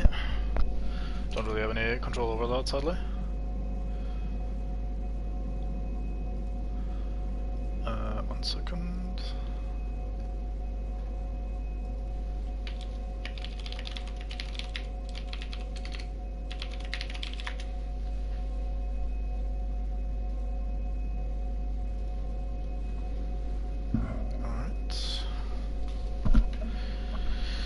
Anyway, I'm just gonna hope that we have enough stats, especially health, to deal with this boss without too much issues.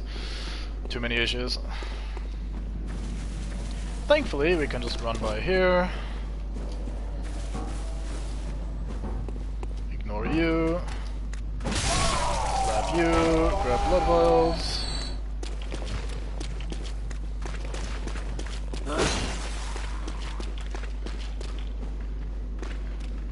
Actually, maybe for our first time in, I should kill you, so we get to enjoy the entrance area a little bit without being chased by Witch.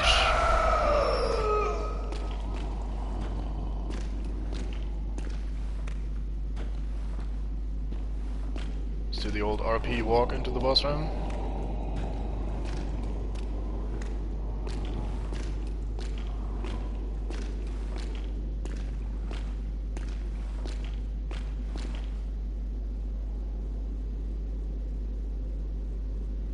I can't see the ceiling, that's weird. Also, my shawl clips through the top of the whirligig, so let's change that. Oh, looks like there's no boss here. I'm sure nothing bad will happen if we continue. Please. Help us. Silent beast. The great terror looms.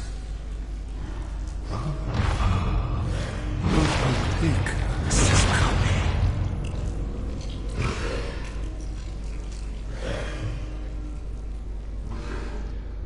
Have mercy. Have mercy upon us.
Killed the NPC cutscene guy. That guy can actually survive. He didn't have any NPC dialogue though.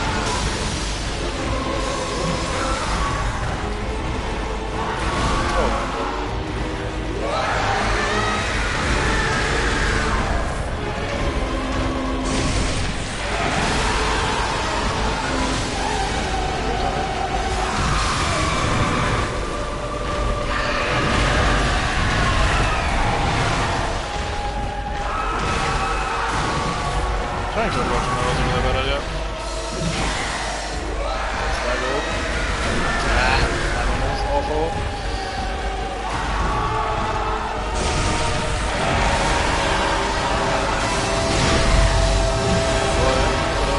Critical. Come on. Get the follow up.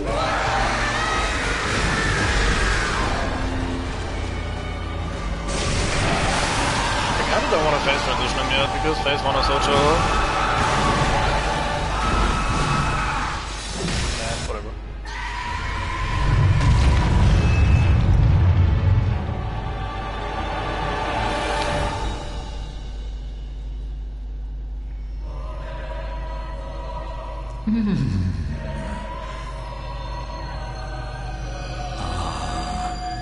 You were at my side all along.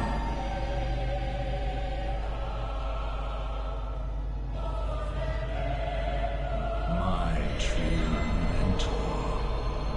My guiding moonlight.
I feel like we're over leveled or something, but I don't think we actually are. It just feels like it.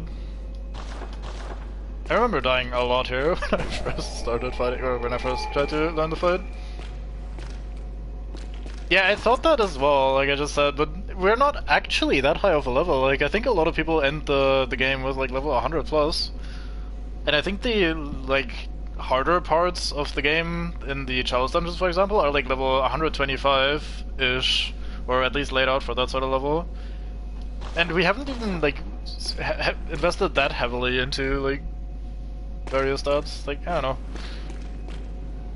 I think it's just the abundance of HP that makes me not get one-shot by everything that makes this game a lot easier. I don't know. Anyway, if you want to see that fight, like, properly from, like, someone that's maybe playing it for the first time, then I'd ideally suggest checking out people's first playthroughs rather than their, like, 20th. You mean from me? Yeah, maybe. I don't know. I'm pretty comfortable in the first phase anyway, so I don't really mind the first phase not taking that long. But, yeah, I don't know. Maybe we'll do some New Game Plus at some point. This is a really hard fight if you're low HP, because a lot of attacks will just immediately combo you to death or something, but alas. Tell me, good hunter of the church, have you seen the light? Are my church hunters the honorable Spartans? I hoped they would be. I'm sorry, they absolutely are not. Oh my. Just as I feared. Then a beast-possessed degenerate was I, as my detractors made eminently clear.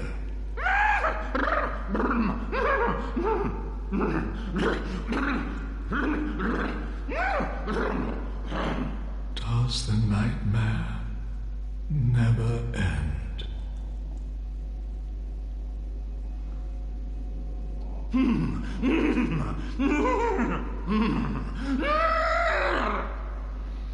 Yeah, 100% oscillating between the beastly Phase 1 version and then the more human Phase 2 version. I think we're supposed to kill him, but anyway, let's start by looking at the guidance rune that he dropped. A Carol rune discovered by the old hunter Ludwig, along with the Holy Moonlight Sword, boosts the amount of life recovered by rallying. When Ludwig closed his eyes, he saw darkness, or perhaps nothingness, and that is where he discovered tiny beings of light.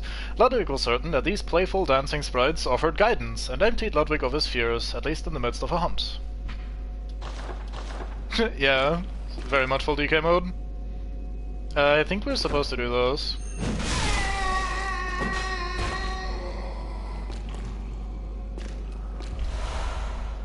Make it the Holy Moonlight Sword.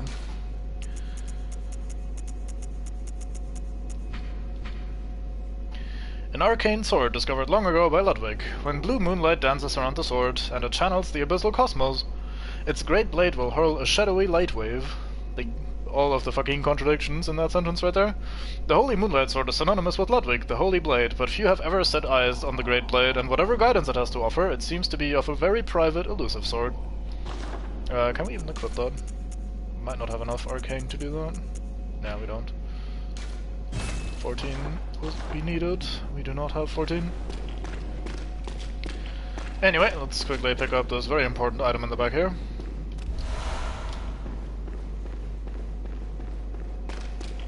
And head on home.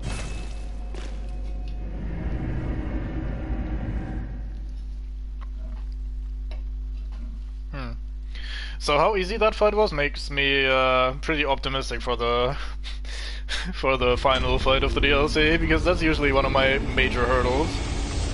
This is the one that took me by far the longest on my first playthrough, or first playthroughs maybe I should say, like when I initially went into the DLC. I didn't exactly make that easy for myself either. Like, when I first played this, it was on a character that was with, like, equipped with a +6 weapon and only halfway through the game, but they happened to be at the perfect spot to just hop into the game, or into the DLC, and I was using the Reiterpalasch, which I think isn't that great of a weapon. So, like, I had a lot of things stacked against me. I was so low in terms of HP and shit that I basically got one-shot by everything. And that made the first impressions of these fights quite different to what we have right now, where we can just kind of face tank everything. Away. Go. Very well. Stop talking about Gammon, goddamn.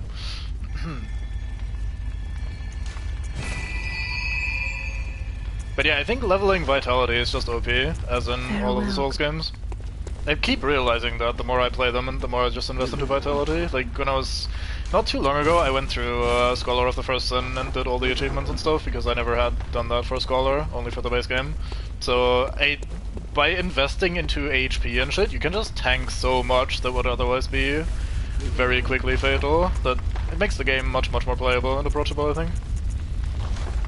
Which is interesting because that's like the opposite of my natural instinct. When I first started playing the Souls games, like leveling health is like the opposite of what I initially wanted to do. I'd usually build very glass cannon-y, going for like my offensive stats most of the time. Endurance as well, like stamina and shit, but Vitality was never really a priority for me, and especially in Bloodborne that really ended up hurting me quite a bit. Whereas if I'm playing this now with like plenty of Vitality and shit, it's like easy mode basically. Hello, Simon. A tragic figure, but he will shame himself no longer. He died with his ideals untarnished.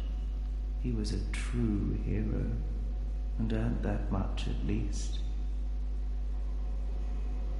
Do you know why the hunters are drawn to this nightmare? Because it sprouted from their very misdeeds. Things that some would rather keep secret. A pitiful tale of petty arrogance, really. High time someone exposed the whole charade. Now, go on ahead. You seek nightmares and the secrets within, do you not? Now. Yeah, I guess we do. Alright, let's fuck around with the boomhammer for a bit. We have a little transition area here between this place and the next, which should be... Colored by blood, but always clear of mind. Proud unto the church. Beasts are a curse, and a curse is a shackle. Only ye, the true blades of the church.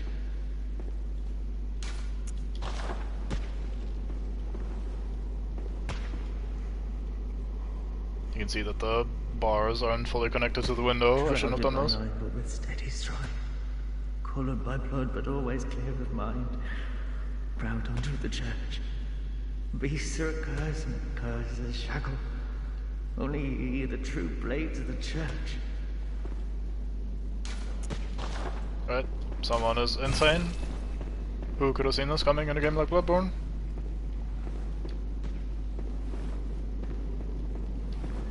Oh, I think the wheelchair guy is actually a pain in the ass here, isn't he? I forgot what he's using, but he's using some... like, my brain's telling me this is kind of an annoying place. Maybe not. For some reason I'm worried being here. I'm sure it's nothing.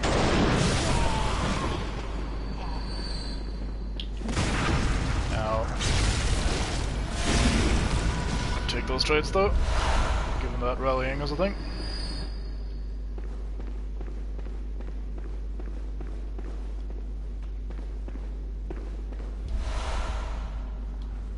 Some dead hunter. It's locked. Stuck. Jammed. Won't budge. I still love that, and my brain references that every time I come across like a locked door or something of that sort of nature. It just kind of stuck with me. I was driving poor old Weenie insane in that playthrough.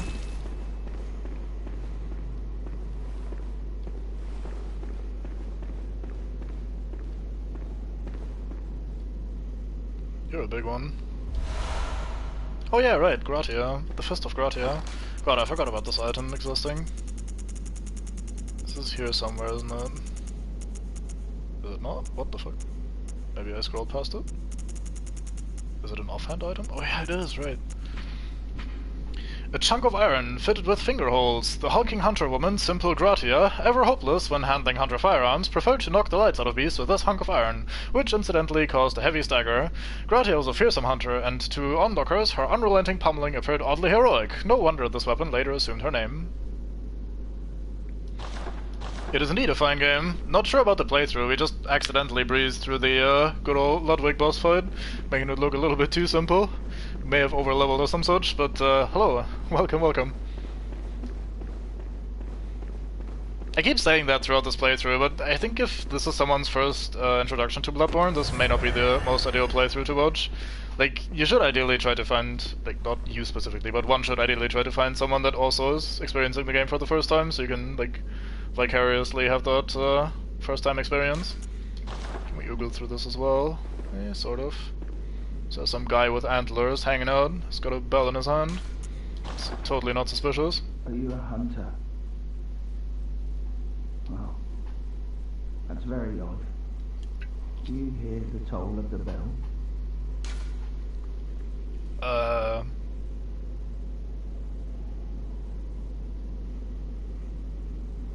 Is he referring to that big old bell that we keep hearing go boom every now and then? Because in that case we hear it. But if he's referring to the bell that he's currently holding in his hands, because I don't hear any sort of ringing, might be my ears being fucky, but... guess we hear a bell. Liar. Such pettiness will be your undoing. The beast you seek will not be found here. Go back to your hunt. And if you have the chance, put this knife behind you. Places better left untouched. Secrets better left alone. Only a fool would so brazenly roam. He was a poet and he probably knew it. Bear in mind, some places are better left free. Right, well, I misunderstood you, mate. Fuck you. I even had a little ramble about which bell he might be referring to. God damn it. Gonna get you at some point.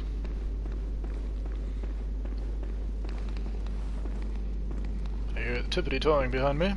This can only end well. Let's do this. Prepare our weapon for imminent rat murder.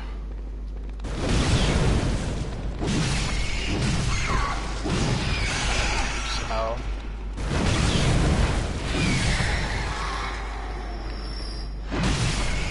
This hammer is very slow. Rats dropping poison knives, that's interesting. How would rats even create poison knives? You don't have opposable thumbs, you can't do that. Cheaty fucks. So, this is very clearly reminiscent of the old Grand Cathedral that we saw in Sertorianum. Over there would roughly be, I think, where the God damn it, why can't I remember names? Why do I have to go into the every time? Where we fought Vicar Amelia. Also, these sick beds are interesting.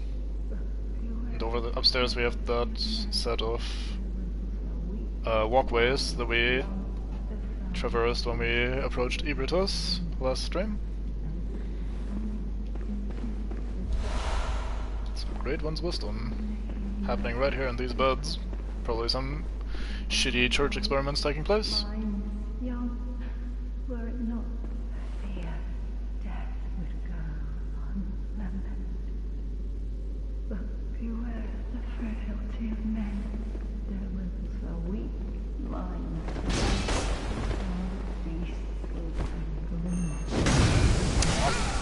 Something she'd run right into me.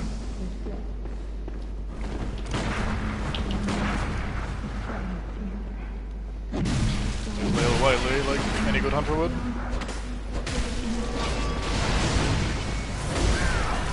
I can't see shit, thank you camera.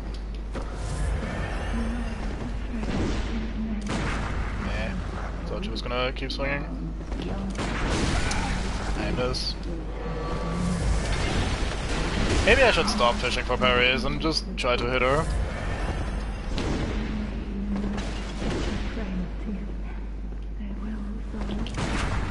Yeah, that was almost the right timing. And then I miss. Timing was great. Okay, I really need to stop fishing for parries. The way she's attacking is not really conducive to that. He's trying to hit the mate, alas. A little bit worried about being one-shot by Ludwig's Holy Blade there.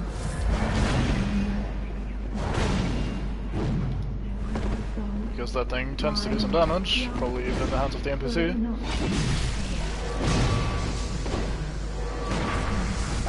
Ow, good combo.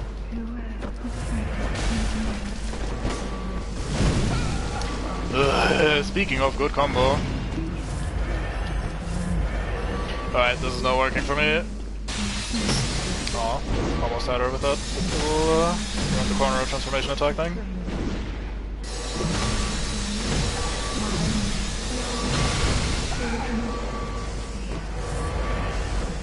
Well, you can keep shooting the sarcophagus or whatever that is. Makes life easier for me. Down you go. Right, I wanna try to make you go boom though, since this is why we leveled this thing.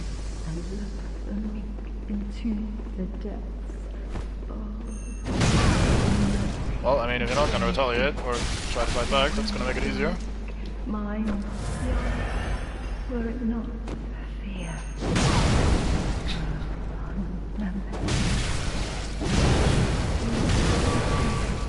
Oh, you're alive. Stupid magic pixels, how dare you?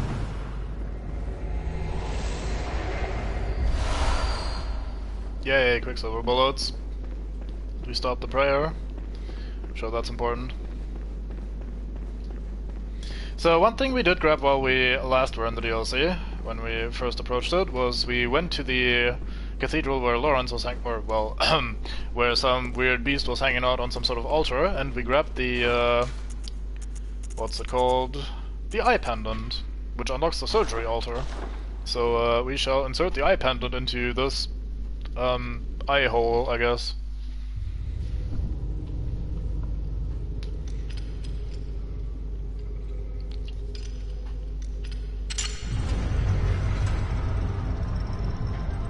Good old case of a character understanding implicitly what to do with a given situation. I would not have figured that out necessarily.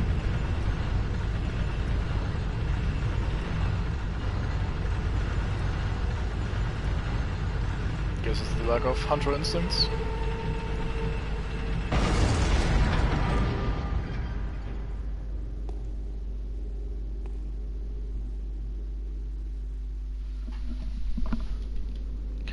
Right, we lamp. We love lamp. Lamp is great. Lamp is friend. And down we go. So, as always with elevators in Souls games, there's something cheeky at play here.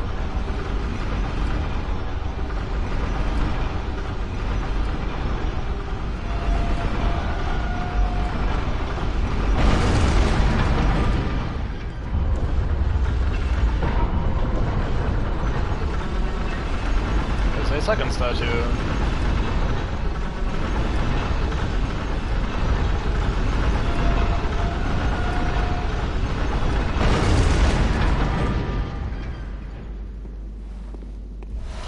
And here we find Lawrence's skull.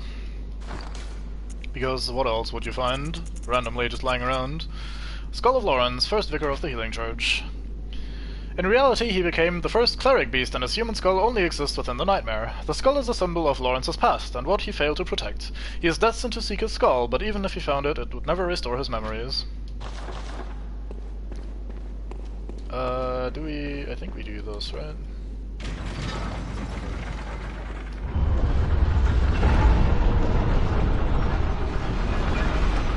Elevator fuckery.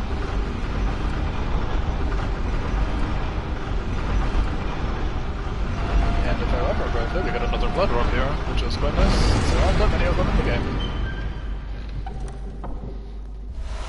No, we get the church cannon. I talk massive shit.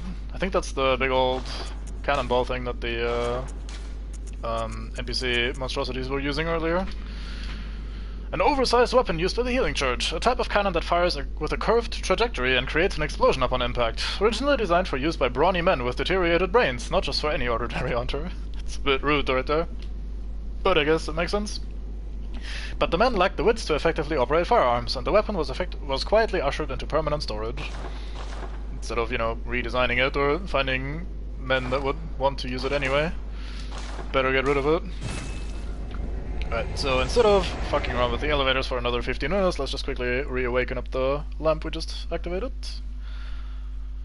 We're a bit low on the old blood vials. That could become a problem since this upcoming area is pretty big, but there's also a good chance we just randomly die, in which case we will refill our blood vials anyway, so might work out. We'll see.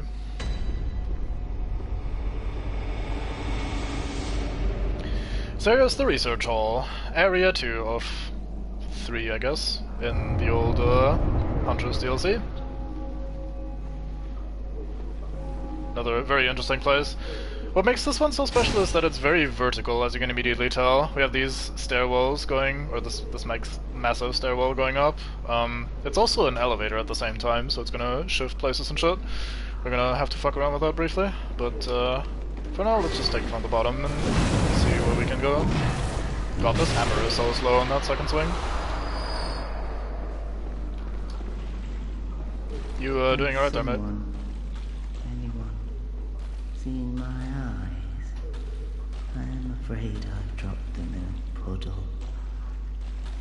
Everything is pale now. Has someone, anyone, I am afraid I'm sure we won't accidentally step on them while we explore. Get some blue elixirs. Let's quickly wait for that to decay. While we do that, let's check out these locked doors. It's not open from this side. Behind that is an NPC, a very fun one, that we get to mess around with briefly. Or not so briefly even. Has a little bit of a quest line to it.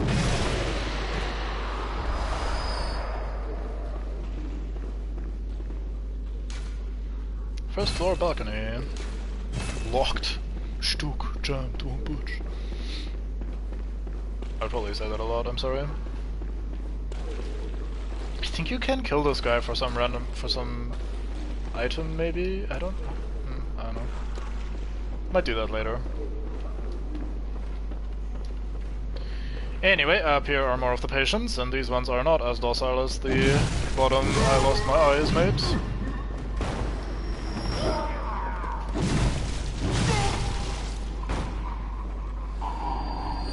No loot. Alright. Very flaily. Any sort of flaily enemy is always dangerous in these games. Missed my second swing. Maybe saw that coming. What happened to him? It's tragic. No one took some damage. Patient room, floor 2.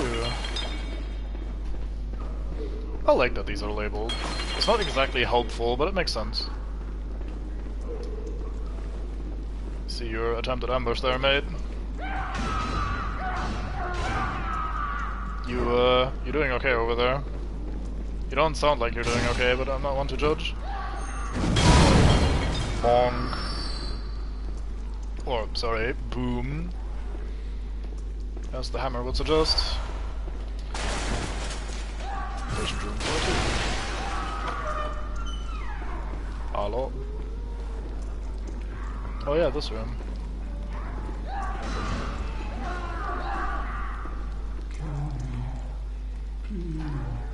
Just kill me. Free me from this place before I go mad. Sure. Oh, sorry.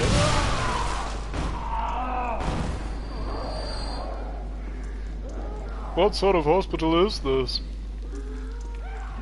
Someone help me. I'm guilty. I know. But I won't do it again. I promise. Eternal darkness. It frightens me. And what rises from its very depths.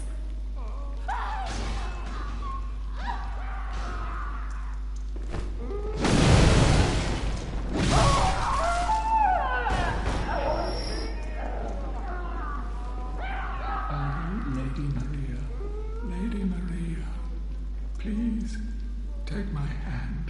Please, help me. Don't let me drown.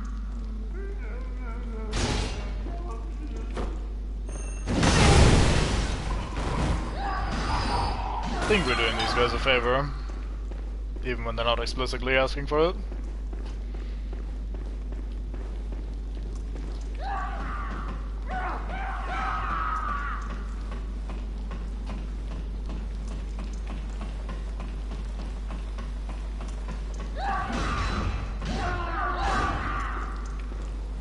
That guy sounds healthy.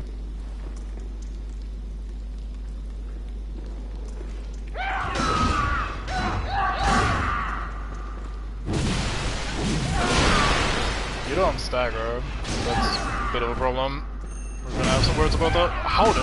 Okay, never mind. Now though, yes, he doesn't stagger at all, goddamn. What an absolute champion of the people. People being his people, I guess. Not my kind of people though. It's trying for a backstab. That's kind of a bad idea.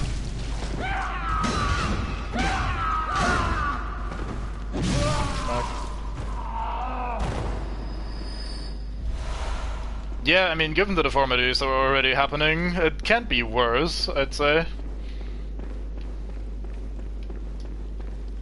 No matter what. A lot of blood vials here. We're actually already almost topped off again. This is where we came from, if I remember correctly. Looks dark and fitting. Where do we go? Let's go down here. Ladder's always a good one, since we can go back up the way we come down. Unless we just get mauled and die.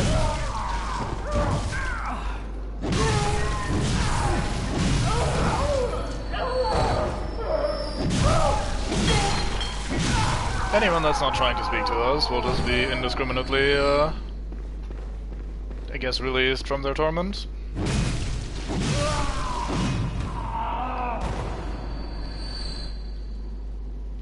Oh, I'm thinking of a room in Dark Souls 3. I was wondering where the thing that I was expecting was happening.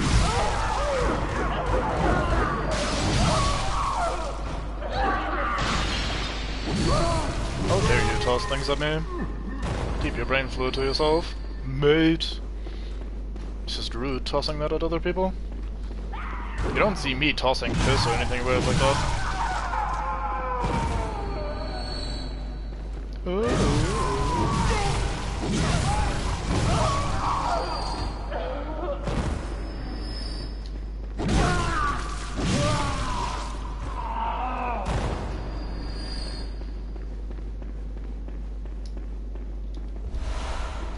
Bunch of sedatives. Sedatives are always a sign of good medicine. I guess that's a bit of a pointless and mean comment. But alas. It's just not a fantastic place to be, I reckon, for anybody involved.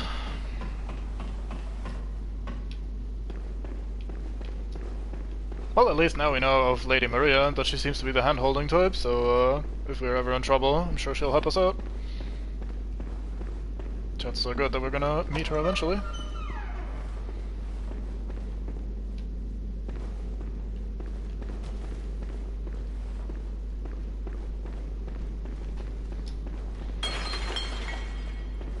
Yeah, fuck your bottles.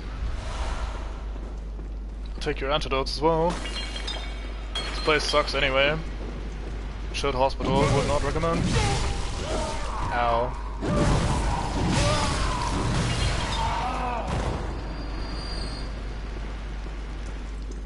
That guy kinda scared me, the one jumping from the side. It's such an obvious ambush, but I somehow turned my brain off and wasn't expecting it. You have something weird in your hand.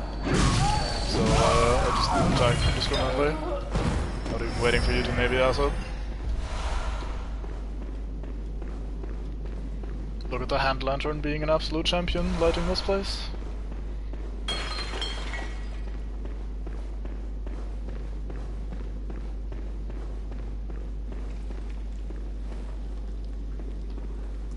Look to the left, look to the right, make sure nobody's intruding. Dirty, damp bludgeon. Exactly what I need in life right now.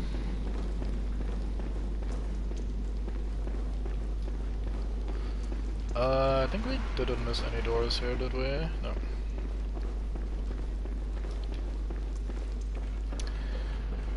I can't remember, I really... Hey Gramps, your aim is not great. I really can't remember if I'm supposed to kill that guy looking for his eyeballs. Like, I seem to remember there being an interaction down in that little puddle of bullshit that he's hanging out in. And it might involve slapping him, and most of these guys are absolutely not opposed to slapping them, or you slapping them rather, so... I don't know. Please don't kill me. They say flailing wildly 18 times. Alright, these are traps, aren't they? Like some of these floor tiles. Or is that just a one and done sort of deal? Maybe it's a one and done sort of deal. Who knows? Not me.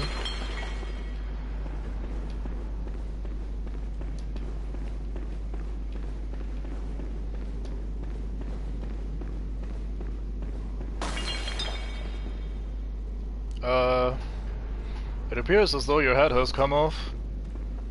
You don't seem terribly bothered by that.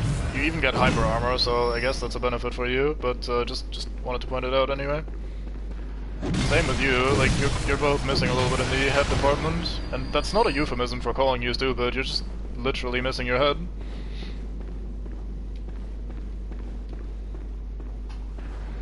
Not that I'm judging, it's just, I mean, it's not your fault, I presume. Many people are not, or not many people are able to touch their heads themselves.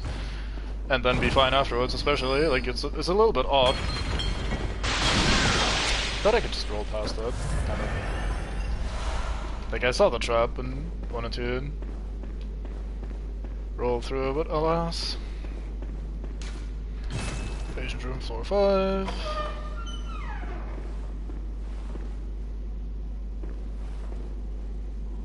I at this point don't have a plan anymore for the order in which I'm doing this. Hello there.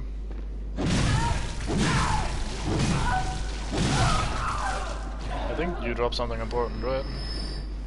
No? Never mind. Oh yeah, of course you don't. There's something else.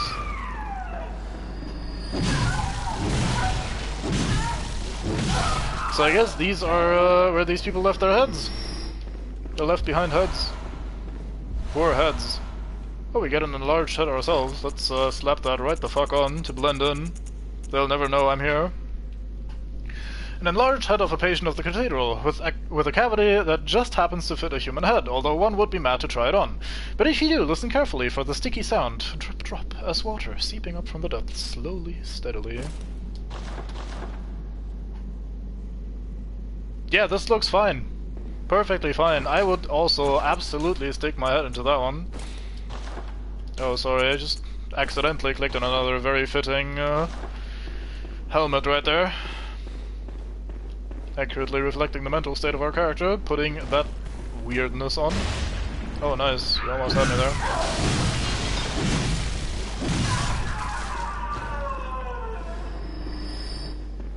Oh, a bit of, like, distortion happening during their death scream there.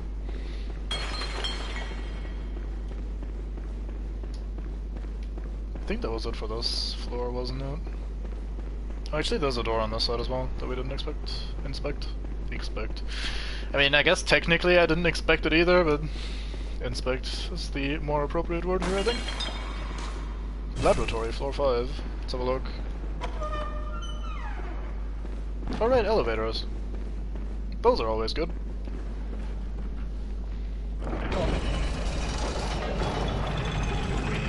Down we go.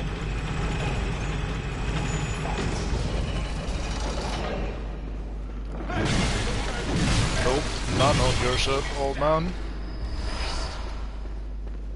Don't you call me a beast just because I kill you. Kill you in almost self-defense. You're about to shoot me, I saw that. Man just has a nap in his fucking wheelchair, gun at the ready. It's exactly what America looks like, I promise. I would know, having never been there. Okay, so we have a door here. I don't think I want to go in there just yet. I'd prefer unlocking the rest of these shortcuts, because I think this is a shortcut. elevators tend to be shortcuts. Sorry if my iPhone is gonna make some weird noise, but I need to move my headphones for a sec, since my ears are kind of being fucky.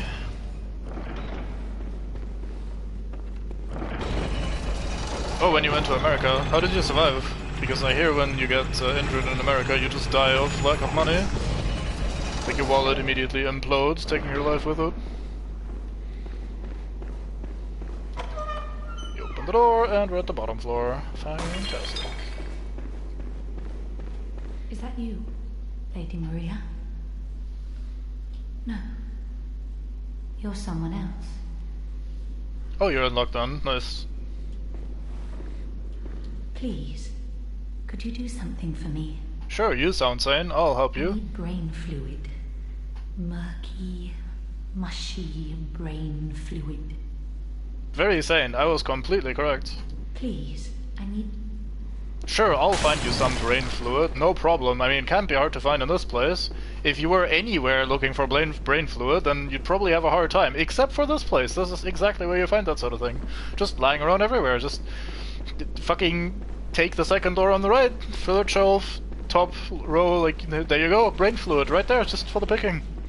I'm gonna kill you, I think. That's probably not a good idea. God damn it. Doesn't he drop his eyes? Isn't that the joke? No, never mind. Maybe I'm just misremembering. I hope we are not missing out on any fun dialogue as a result of me doing that.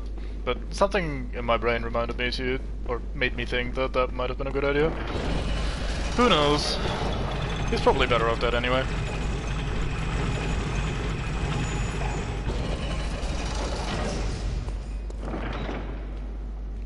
Please, elevator. Thank you.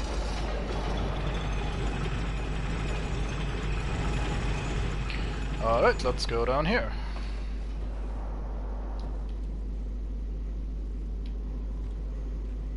Yeah, this looks normal. This looks fine.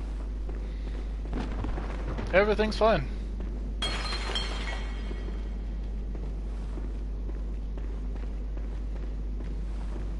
Hello there.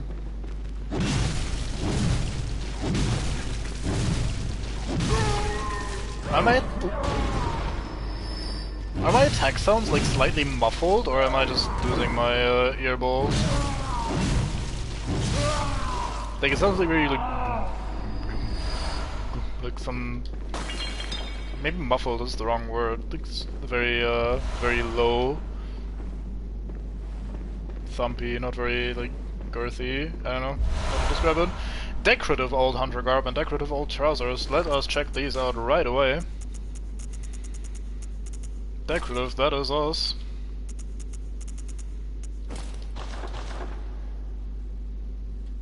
That actually doesn't look too miserably bad with the hat that we happen to have on. I did not plan for that, but it looks alright-ish. I think we'll go with that for a bit. Why not? I've been wearing capes and like cloaks and shit all game, basically.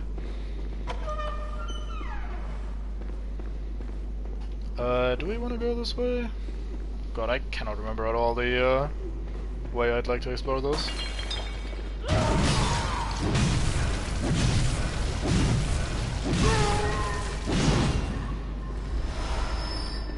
I guess one of the benefits of the boom hammer is that it doesn't take that much stamina to swing compared to the Worldly Jigsaw.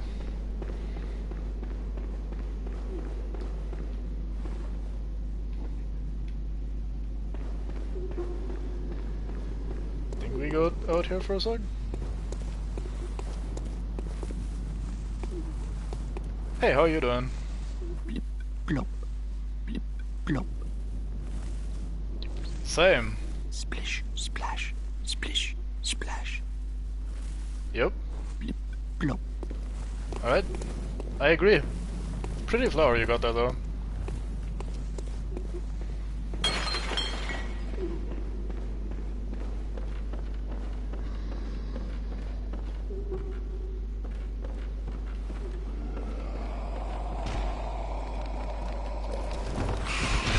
Alright, rats. I'm gonna be honest, I forgot that you were coming. I was kind of distracted by the man behind me.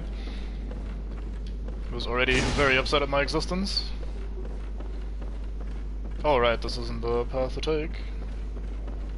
That is for later.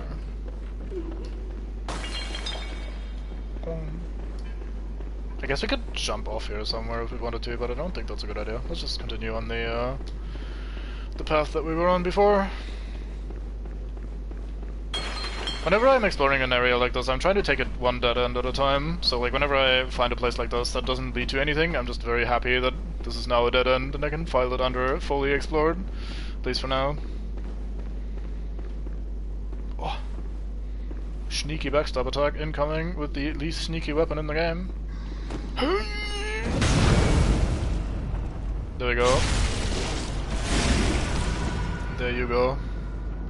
You're alive. No, you died. What the fuck? Why did he die afterwards? Like, he got up like, yeah, I'm fine, and then, nope. Omewa mo Shinderu actually happened, and he died. He was already dead, he just didn't know it. Lady Maria, save me, please. I don't hear anything. Oh, save me.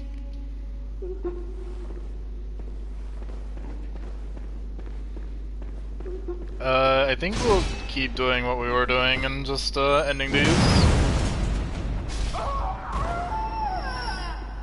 I'm sure she's better off this way. This place does not look like the sort of place you want to be alive in.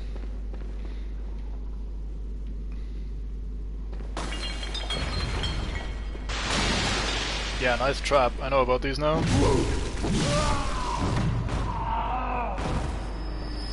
They look very weird without their straitjacket-esque wrappings.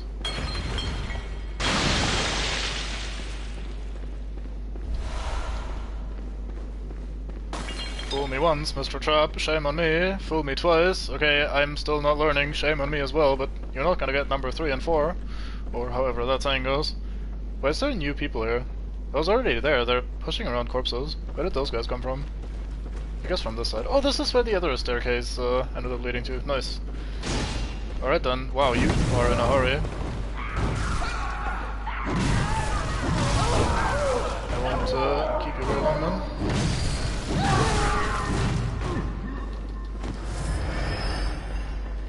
He had really low blood tinge.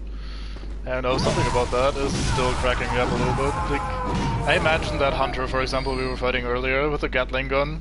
Fucking stop coming online, people on my friends list. Stop blocking arbitrarily large parts of my screen with your online messages. I guess I should really blame PlayStation, but I'll blame you instead, because I already blamed PlayStation. So someone is at fault, and it's not me. Either way. As I was saying, I forgot what I was saying. Oh yeah, blood tinge, low blood tinge Gatling gun. I imagine someone with a fucking Gatling gun just shooting bullet after bullet after bullet into a regular dude, and the regular dude is like, what the fuck, dude, could you please stop? Like, this kind of tickles, because it turns out the guy just had a really low blood tinge, so it didn't actually do anything. It's a pretty funny mental image.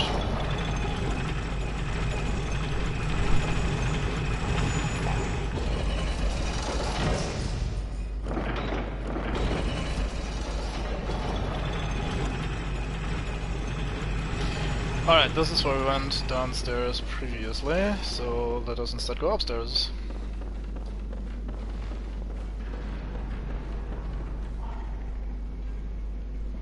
Something went rumbly. Oh, hello there. Oh, it's one of you guys.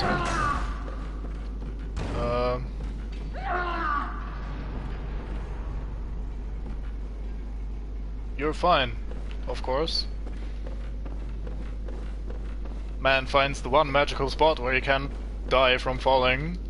In this place that is basically made to die from falling. Absolute champion. I wish he wasn't so good at this. I wish I was this good at the game. He'd find the one spot to fall without becoming dead. Madness, I say.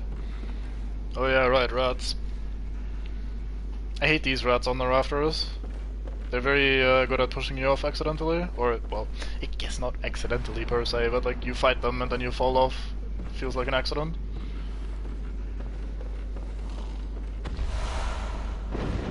Yeah, nice try, Mr. Bird.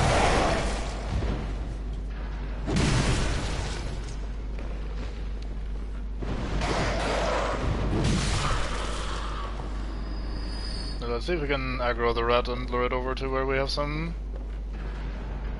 of the rats, I should say. Try to lure it over here where we have a little bit of room.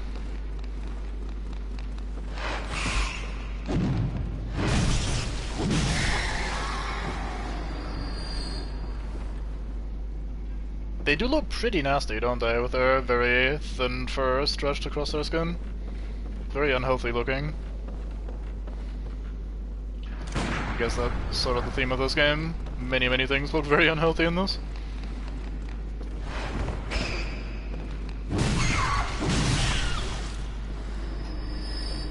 So you may argue that I'm being overly careful here on these rafters, because they're comparatively pretty thick. Most rafters in these Souls games are much thinner, so I have a lot of room to maneuver, comparatively speaking, but I don't know, I always like to play it safe with this sort of stuff. Especially if I'm this deep into exploring an area. If I accidentally die now because I'm not, like if I'm being careless on a rafter, then that's a really bad way to go after such a long exploration session.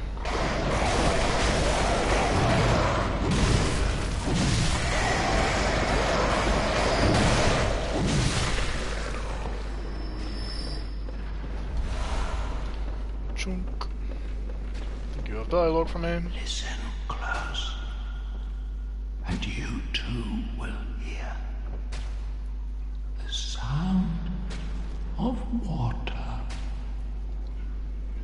I don't want to hear that. Listen.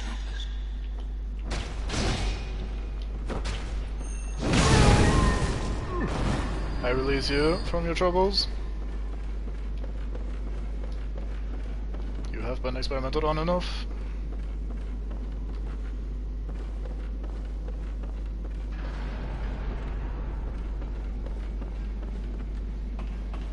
Alright, so now we rotate this thing, and it changes the staircase. We go up a floor, I think.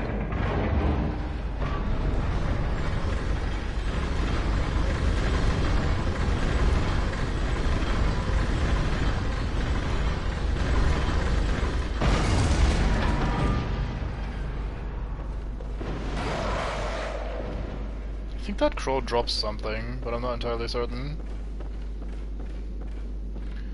Anyway, over here, we have something important for a change. Splish, splash. Splish, splash. Have you heard how curiously the sea churns? Like a storm, but like the rain, only gentle, like dripping water. It bellows from deep inside of me.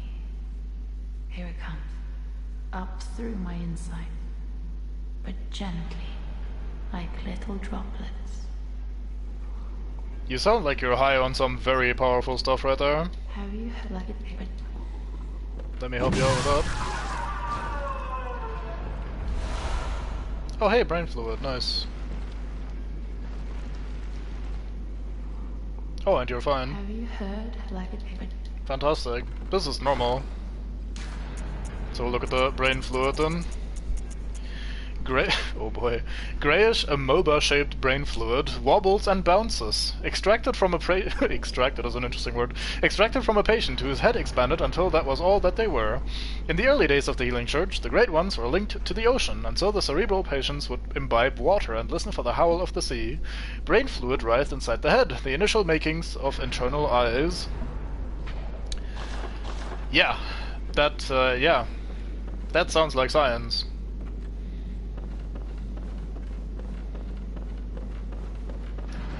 So I think what we're gonna do is we're gonna jump after the bird and try to bin it. We have succeeded. And you drop the guidance rune. So I'm not sure what that is in reference to, because the other guidance rune is the one we got from Ludwig, and now there's just this random bird up there and it jumps down and it's the guidance rune, so maybe this is the game telling us to do something, maybe the crow is guiding us to jump down there, is the implication, but that doesn't really mean anything, so I don't know, that one's always one of the ones that confuses me. We do have some ladders here though. that where we came from, or is that where we came from? It's hard to tell. There's also another place to drop down somewhere. I mean, let's just take this ladder. We can always climb back up if we need to.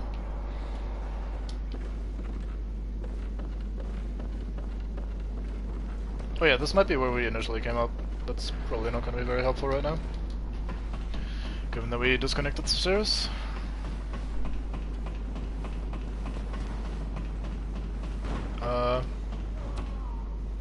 Well, you get to live there now. Enjoy your new life.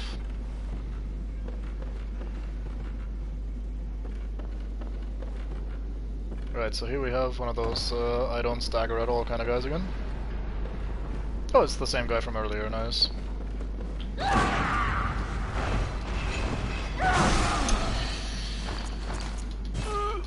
Of course he hits that angle. Let's see where we end up. There's a good chance we just still fall to our deaths. Wouldn't be the worst thing in the world because we actually managed to flip the lever and change the stairwell. So I don't mind dying here, but at the same time it'd be nice to just clear this in one go and be able to explore the entire thing without worry. So let's see where this puts us, and if we die it's not a big deal. I'd need to reload the area anyway to make something happen. Oh, we're still up here. And dead bodies are falling from the sky. Something about letting the bodies hit the floor or something would be appropriate. As would be some sort of song about men falling from the heavens.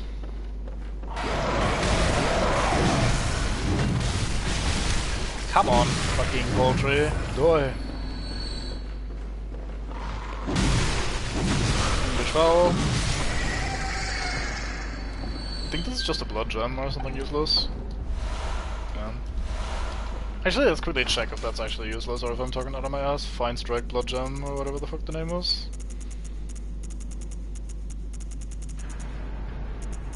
Fine strike damn blood gem. Attack versus open foes up 10% and fizz attack up. Nah.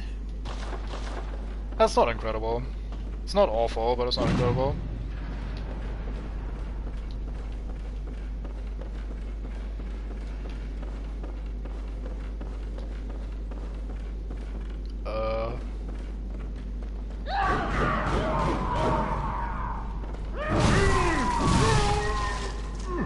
Oh, that's a dead bird. Okay, I was wondering what leaves that kind of corpse. Damn it, game.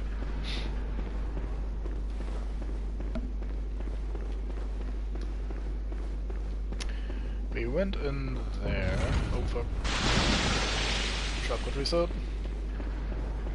Does this lead anywhere or is this just the, nope, it's just this room. This loops around though, so we... Like, this leads to the double elevator area, doesn't it? Trying to place this together in my head. Medium success. This does not lead to the double elevator area, does it? Nope, it does lead to the double elevator area. Do we want to jump down here anywhere?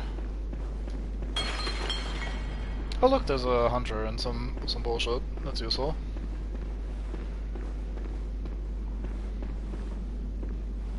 Very fine quote. It's actually very useful that we found this. Kaboom. Earth shattering or not. Ow.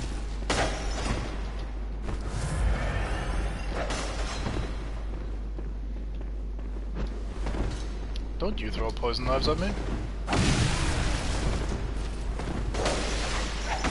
I wonder if you can parry the whip, actually.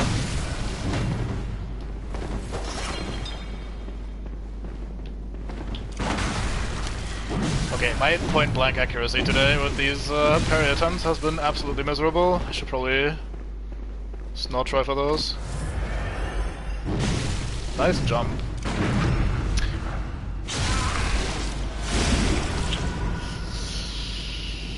Technically alive is all that matters. Don't kill me.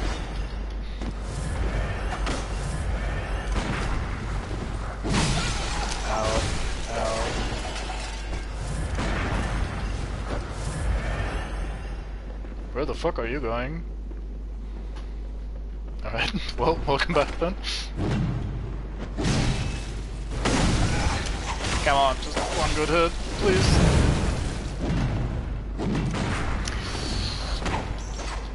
Stupid stairs making my entirely horizontal attacks with. Who the fuck would use a hammer and then only use horizontal swipes? Stupid hunter. That's not how you use that. Anyway, all calculated, intended, and well planned. Plop. Plip. Plop. Plip. Plop. Plip. Plop. Plip. Plop. Plip. Plop. Plip. Plop. Plip. Plop. Lady Maria, I'm a robin. Will I ever grow up and become an egg? What say you? Lady Maria. Lady Maria, say something. Anything.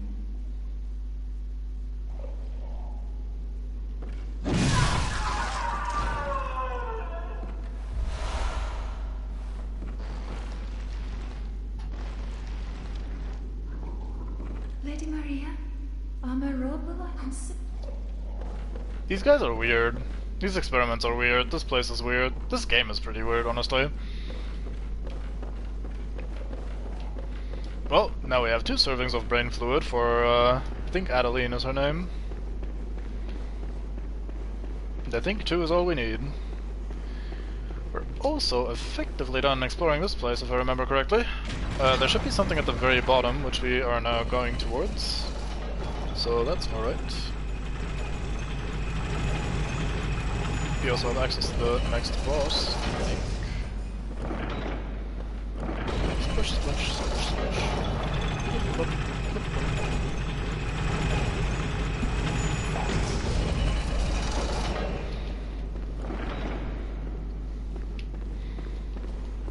Joking potential aside, it is very interesting the way they describe this sort of shit. Like the way they talk about the feeling, I don't even remember. Oh fuck. Huh? How did I?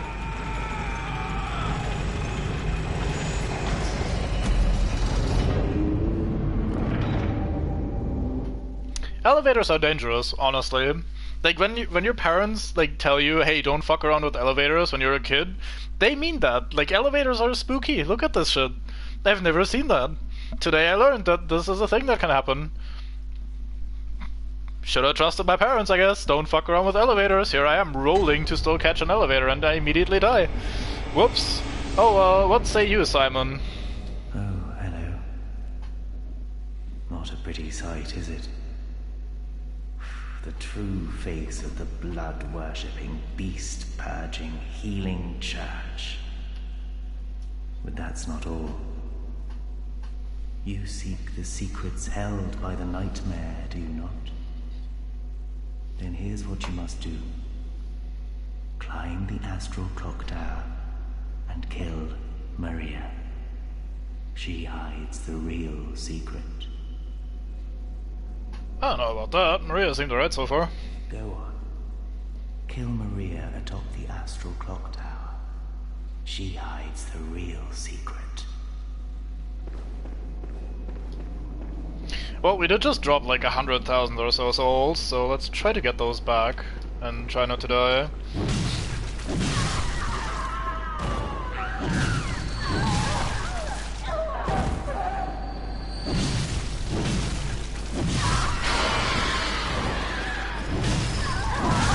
There's some weird tentacles coming out of your body. I mean, I'm not sure what sort of experiments you've been subjected to, but I'm sure that's unintended and you should get that checked out. Maybe go to some sort of lecture building or treatment facility, whatever. I'm sure they'd fix you up.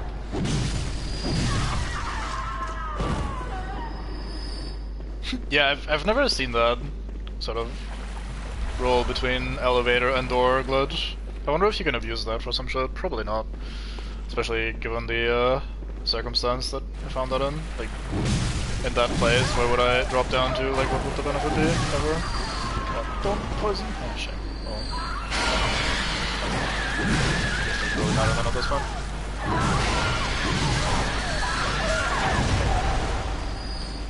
Blood gemstone.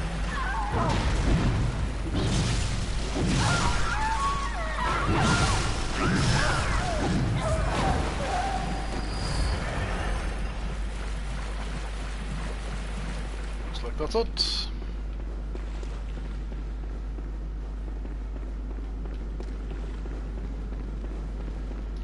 Alright, so thankfully we died really close to this location, so we can just go up this elevator, which we just died on. Unless my souls also follow me into the void below the elevator. Anyway, let's quickly talk to Adeline, since we have some late brain fluid for her. Please, I need brain. Oh, thank you. You're terribly kind. I know, right?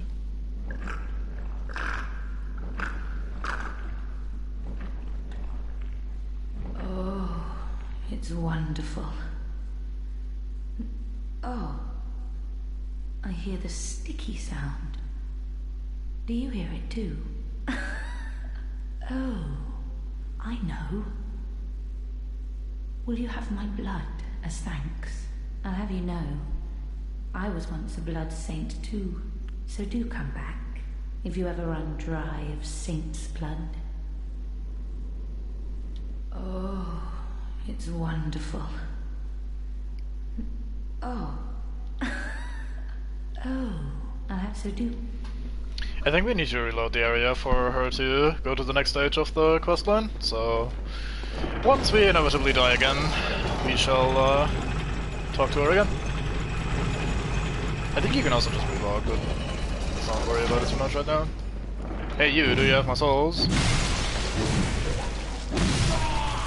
You do not. Oh, I see who has my souls right there. Boy, old man, give those back, you didn't even earn those. I guess he found them next to the elevator, so I can't really blame him for picking them up. That's a lot of money. Some anti-dudes.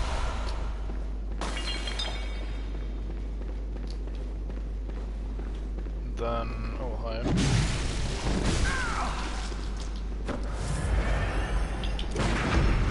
I was almost late on that.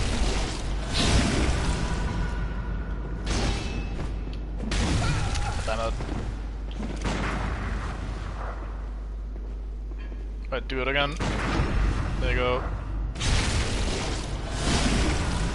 Yeah, I was trying to make it so he wouldn't fall off so I could loot him, because he usually drops blood vials, but alas, I succeeded.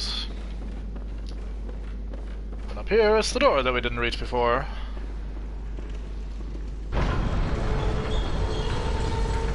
I wonder if we missed anything in this building. I don't think we did. Oh well. Right now.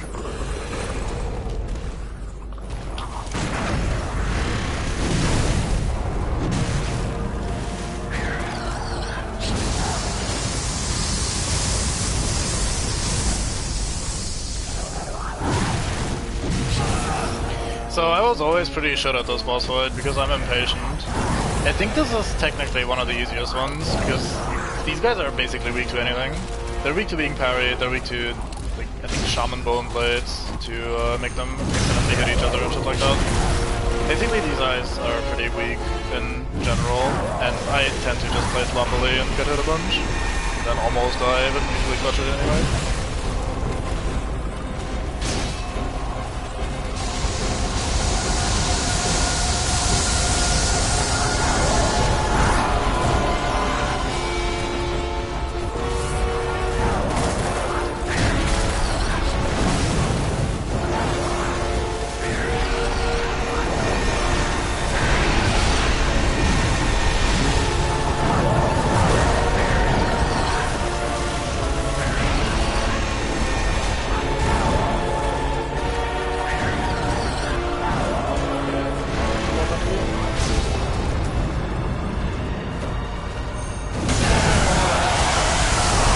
No, I wanted to backstab him to avoid the attacks, but he died. Oops. I guess.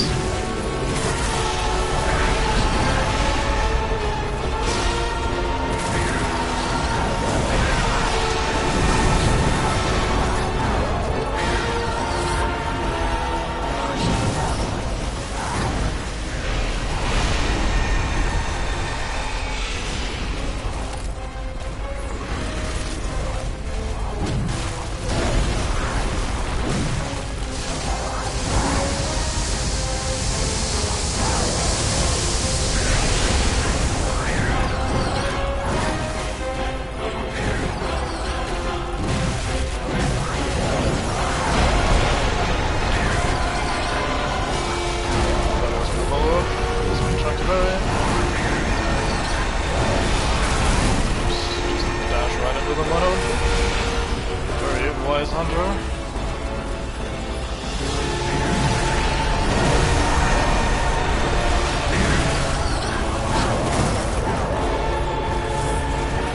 It's kind of fucked up that I don't think I've ever seen a content creator or like joke maker person just in general that didn't make that exact version of, or maybe not that exact version of the joke, but that exact kind of joke in some variety, including myself. Like I'm not like that.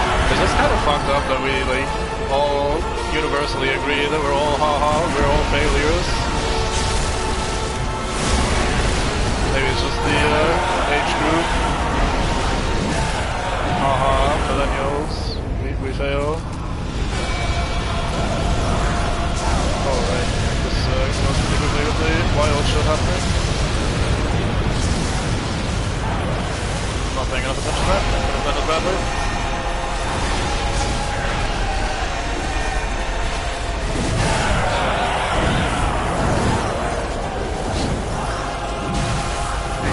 Oh, okay.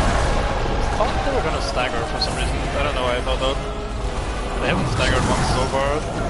I didn't think in a vacuum, I wouldn't really expect that to happen. Also, I'm running low on healing, so maybe I should try to focus a little bit on this. Like on avoiding damage, I should say.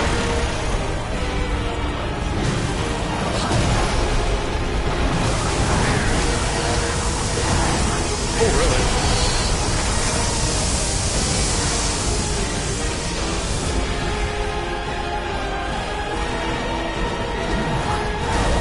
Also, the soundtrack for this fight has no reason to be this fucking good. For such a, like, mediocre boss that usually isn't considered very difficult or very interesting, the soundtrack really goes all out.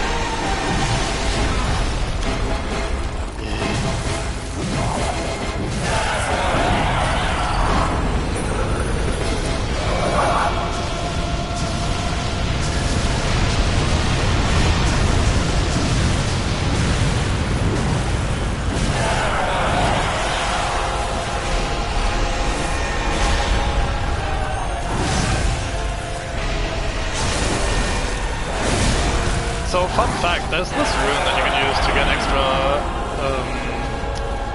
whatchamacallit, extra blood echoes if you kill something with a visceral attack, and this applies to bosses that you can finish with a visceral attack, so if you do it right, I think you can get an absurd amount of blood echoes from this fight if you finish it with a visceral attack and stack those runes.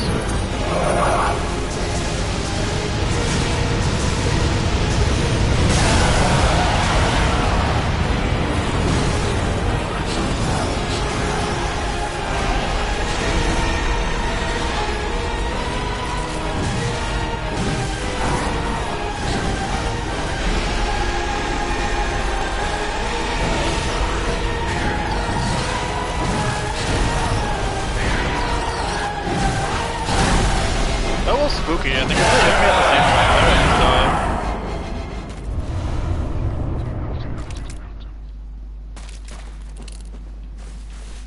Yeah, that's generally how my fights with the living failures goes. It starts off like, haha, look, these guys are super weak.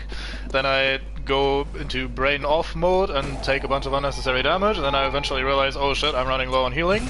And then I start trying to avoid damage a little bit, and then I usually win anyway. They have some, like, if you're very unlucky, they can kind of combo you in unfortunate ways. Like, if two of them hit you at roughly the same time, you sometimes just explode. Similarly, the meteor attack, if you happen to be on the wrong side of the tree, you can take a shit ton of damage from that and die very quickly. But for the most part, it's not a hard fight. Gammon awaits. Yes, Gammon does indeed await me. And he shall be awaiting me for a while longer, I'm sorry. I want strength. Give me the strength. Farewell. Yeah. Farewell, I shall. Do we get anything new in the inside bath thingy? Let's have a look. I was looking at attire and weapons, but nope. What? Back in we go, I guess. So instead of going to the Lumenwood Garden, let's go back down to the research hall and talk to Adeline, maybe give her the second brain fluid.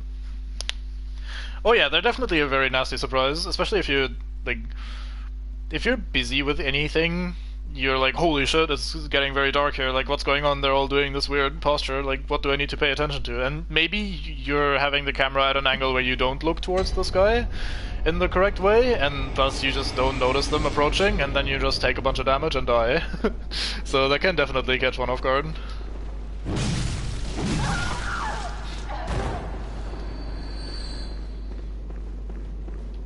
But once the gimmicks are known, it's usually not that big of a deal. Oh, it's wonderful. Oh. Oh. I'll have you, so do come.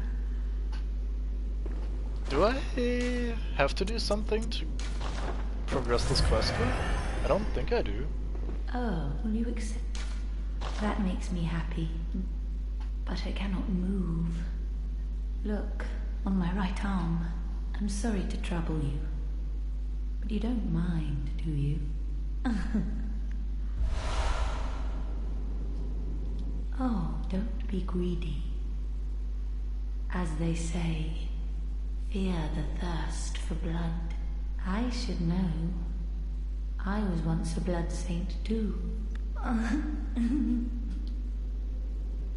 Oh, don't be hurt. I think we just reload the area a bunch of times. Let me just quickly ass out and back in. I think we're supposed to be able to do this before culling even the living failures. Maybe you just have to reload multiple times. Because I don't think there's anything you need to do to trigger the next quest stop. I think doing this is the easiest way of reloading the area, rather than traveling to the Hunter stream and back.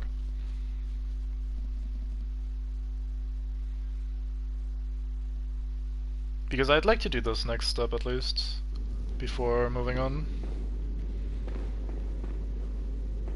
Oh, don't be bad. Oh well. Guess we'll have to move on then. Trying to think if I forgot anything in this research hall. We didn't thoroughly re-explore this area after moving the staircase, so maybe I forgot something, but I think we should be good. Like, I don't remember anything that we would be missing. But then if I'm forgetting something, how would I remember that I forgot something, you know? That just kind of doesn't make much sense, does it? So, oh well, we'll just continue, and then maybe at some point my brain will be like, oh yeah, right, that thing, you forgot about that thing, and then we'll see.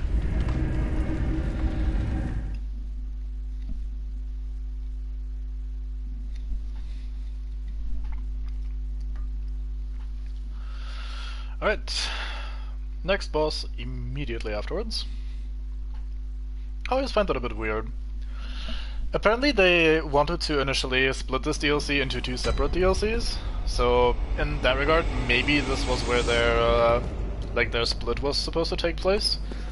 As in, like, you get to here and then you need the second DLC to progress. So maybe the awkward double boss in a row thing is just a side effect of the way they cut this DLC into two pieces. Who knows? Not I. It's interesting that you see so much of Yharnam here in the Nightmare version as well. You'd think most of that wouldn't be present, but they actually have a lot of stuff visible.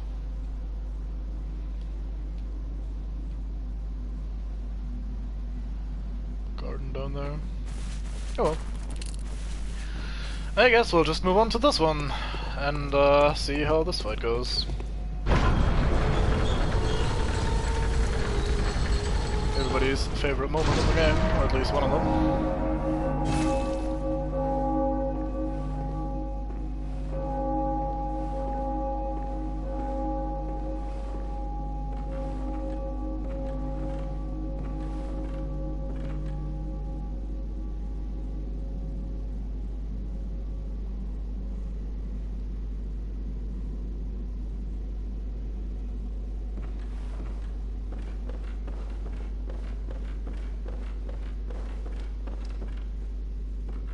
Very bright down there.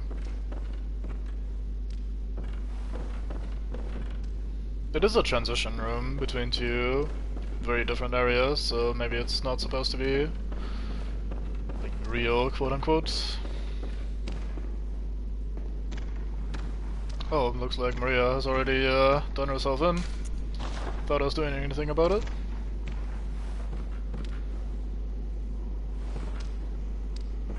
Bunch of blood on her bow there. Wonder what that is about.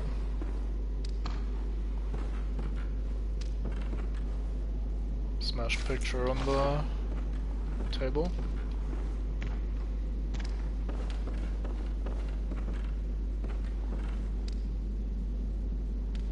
Big old coffin as well. Oh, anyway, let's inspect the corpse as one does in Dark Souls.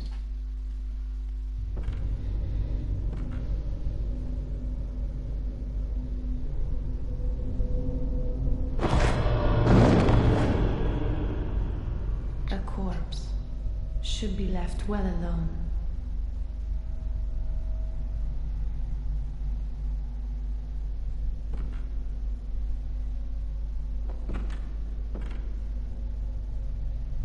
Oh, I know very well how the secrets beckon so sweetly. Only an honest death will kill you now. Liberate you from your wild curiosity.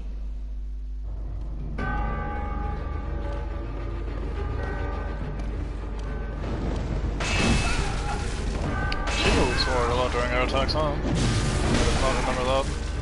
Time to die. Oh boy, I am getting destroyed.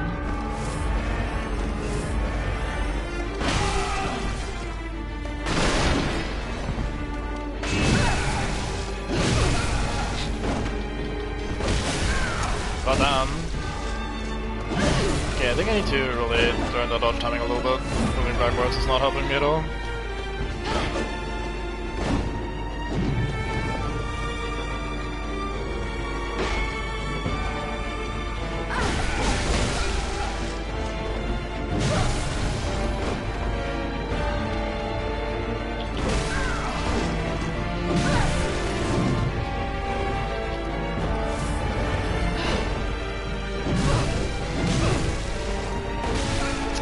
That's up.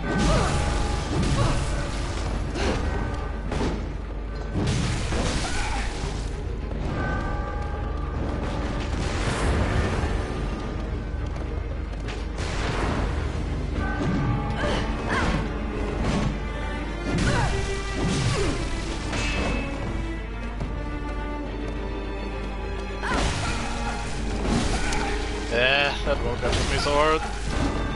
Boy. Surprised I didn't die there. The way she just moves forward like absolutely crazy on every single one of her attacks is really catching me off guard. Like I keep thinking I should be out of range, and then I am the opposite of out of range, and almost dead instead. That was pretty dumb.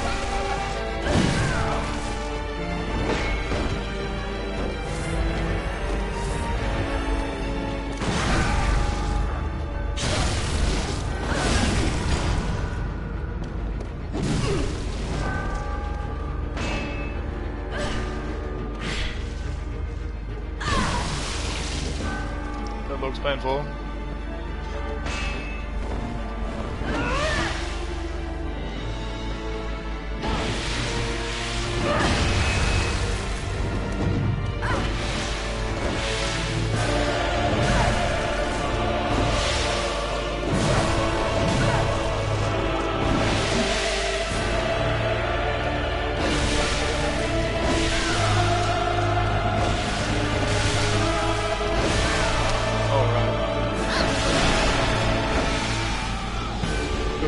Myself between those random junk tiles.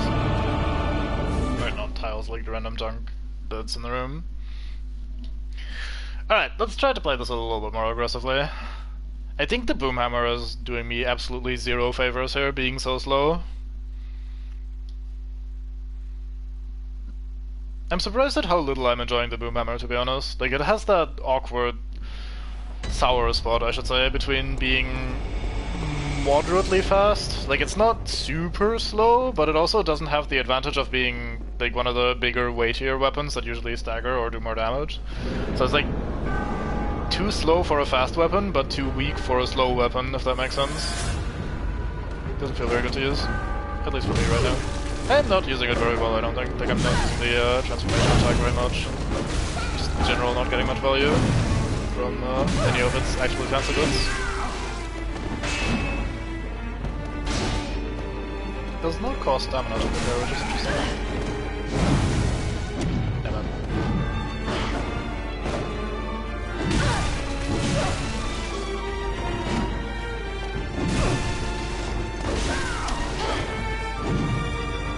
I'm actually lower on HP than I thought.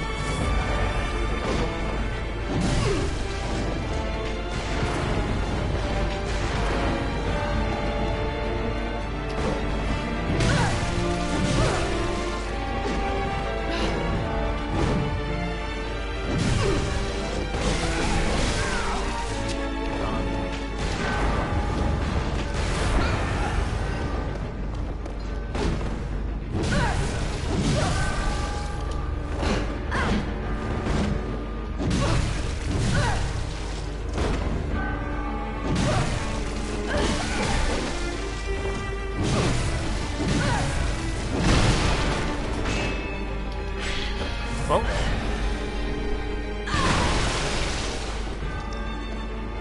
I like that the furniture around her shattered as she exploded. It's kinda neat. I did not rally from that. Did that not even hit her? Huh.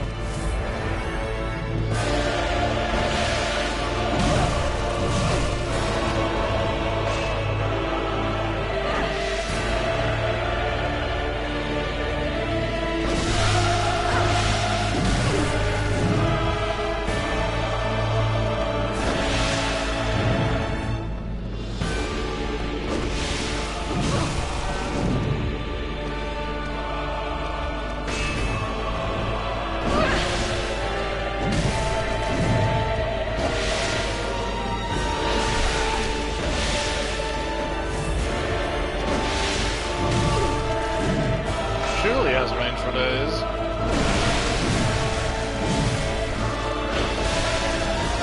I say dodging backwards again than the moron that doesn't learn.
Well, we did that without spamming parry, which is how you kinda cheese that fight in my opinion.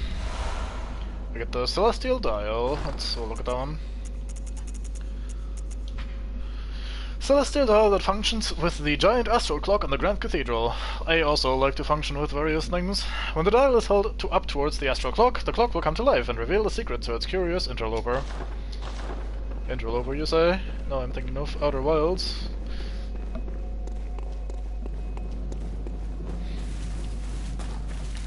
Anyway, let's go back down to Adeline and see if we can insert second serving of brain fluid into her. Wait, there's a loot thing that we haven't gotten. Alright, so we definitely did not clear this out thoroughly. Let's maybe give this a second to go around then. Before moving on. Actually, I'm not even sure if I should move on. I'll figure that out once we're done exploring.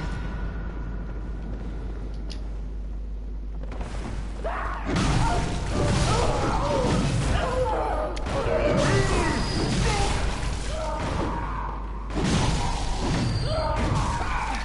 Don't hit me with your stupid head, inflated though it might be.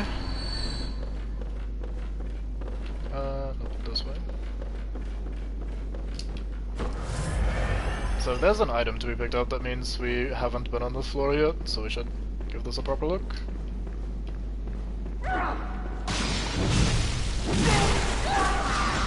Oh yeah, we also did pick up the shield. I'm not entirely sure how you get to the shield, but we'll find out. Just a bunch of quicksilver bullets, and a rune, patient room for free. You, Mr. Cheeky Ambush, mate. Not today. Underground cell key, very nice, I think we need that. With that we can go back towards the, well, the little jail area that we went through earlier. Have a look-see up in there. That is where I want to be.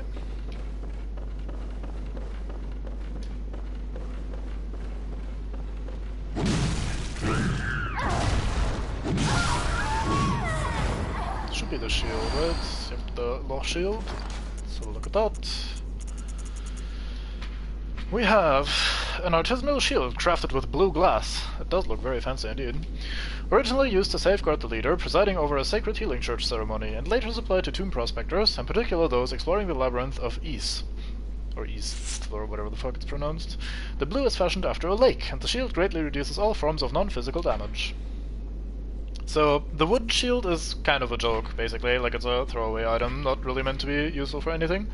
The, the lock shield is actually not miserably bad against elemental stuff, like its description would suggest.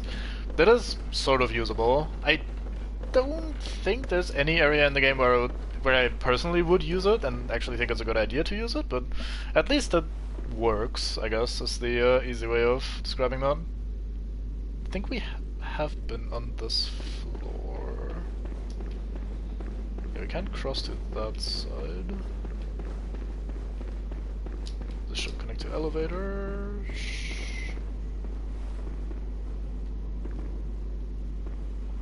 This goes on top of the elevator, huh?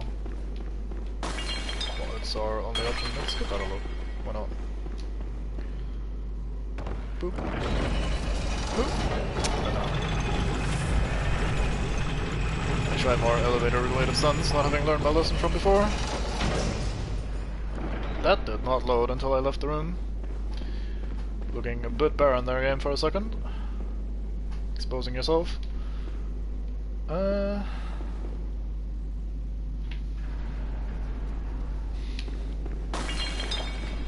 It's hard to say, without items lying around on the various floors, it's difficult to tell which floor you have explored and which floors you haven't explored. I fell for that again, because I'm distracted thinking about the room layout and shit. Dumbass me. Why would I do that? Like, I don't see any items there, and I feel like we have been on that floor. I think, in fact, we came from that side earlier. Yes, you're having a watery old time. This body is looted, so we have been here as well. Oh yeah, this is this room. Yeah, it might be moderately safe to assume that we're done exploring this place now.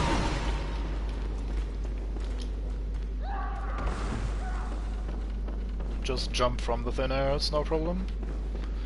If you're a hunter, then you can just do that.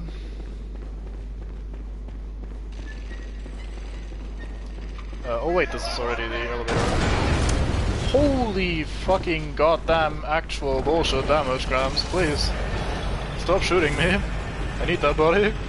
I don't have many more. I have exactly one, in fact. Just Don't break that. Oh, you look... Hello? Is anyone there? Please, somebody, I need help. I'm trying, but I'm afraid the sound is fading. Might you, perchance, be interested in more brain fluid, because I have some of that for you. Hello? Is that who I think it is? Please. Oh, please, I need brain fluid. The sticky sound is fading fast. Please bring me brain fluid. I must have it. That sound, it is all that guides me.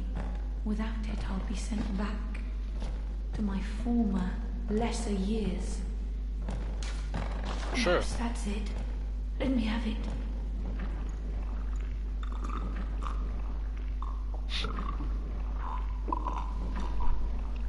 The fucking head movement is so good. Oh, I can hear it. Yes. The sound that guides me. Ah. Ah, thank you. Thank you so much. You have saved me. Take this charm. Lady Maria gave it to me, but it is all I can offer, other than my own blood. Please, do not abandon me. I promise to do good.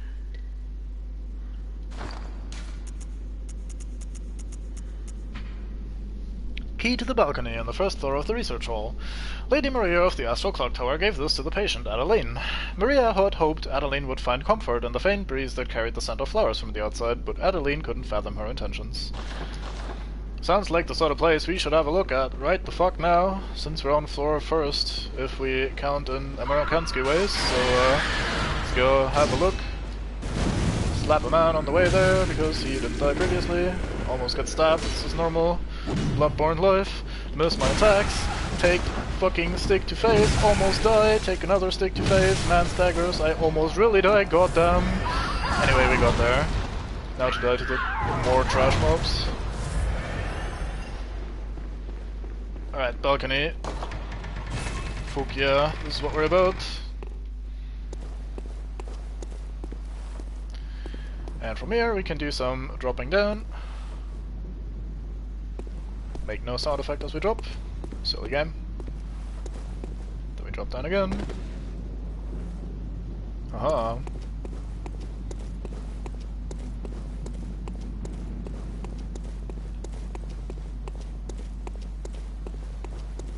Do some exploring.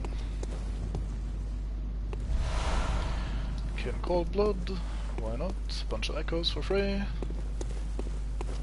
So this is what the Lumenflower Garden would look like if it was to blossom, although in the quote-unquote real version of this area, they're all just bulbs and not about to be active anytime soon, it seems.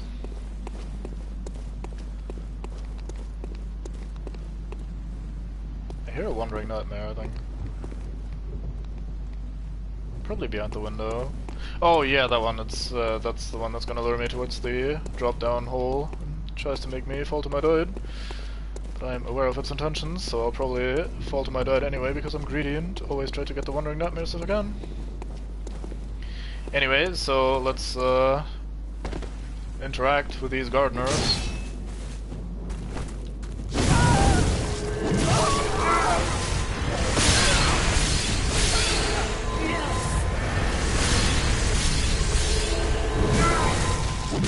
So I guess if you're one of the candidates that's allowed into the Lumenflower Garden, you're one of the candidates that's supposed to fucking also cast magic, goddamn. Forgot about that.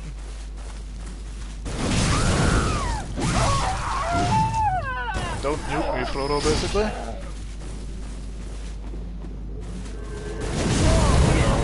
Going to get nuked by Frodo again. How dare you?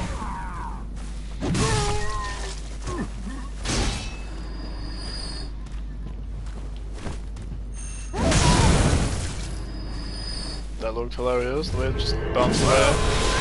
Oh, there's the mate, and there's the headbang, and then there's the follow-up attempt. But I do what is called a dodge, and thus I am fine. Yeah, we just fist you after you die.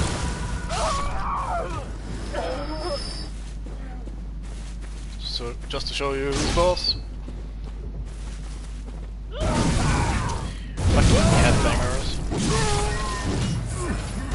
Probably listen to that devilish metal music as well. Deviants. Anyway, down here we have a spell, if I remember correctly. We have the Black Sky Eye. Let's have a look at that. Well, spell is a bit of a loose definition of the word here in good old Bloodborne, since they're like use items that interact like spells, but alas, there it is. Soft eye blessed by a phantasm that looks absolutely awful, goddamn, gives me the creeps. They were discovered through Bergenworth's contact with the arcane, but in the end revealed nothing. Deep within the eye lies a vast stretch of dark sky that rumbles with an endless meteor storm. The slightest drop of the tiny orb and the rock will tumble and soar. Basically, you cast a tiny version of meteor. What is not to like? Needs to be an arcane build though, so not us. Anyway, through here. Wait, it's... Oh, I hear the rats tippy-tapping down below me. That's what I'm hearing. No, it all makes sense. And there's one right down here anyway. Maybe I talk shit, who knows? Maybe it's the game, maybe I'm going insane, maybe you're going insane. Anyway, we take the bloodstone chunks. Also, we're above the, I guess, sort of infirmary place that we were at before. Anything on this side? Nope. I think there's something you can reach by jumping over on the other side, though. Which means we're probably gonna fall to our deaths in a second, since jumping is always a risk. Yep, I see a chest. This is gonna end well. It did end well. Fantastic. I didn't expect that. Pulsing damp blood gem. Not fantastic. I think we drop down onto this. And then we drop down one lower. Make absolutely no fall sound once again. Who needs sound effects in a video game? Especially this video game. Then we have Gramps and his friend, Tall Guy.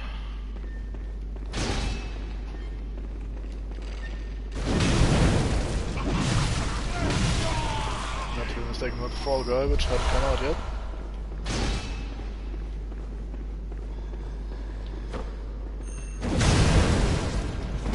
He just took that like an absolute champion. Like, you can talk a lot of shit about a man with a stick like that, but this one is an absolute champion.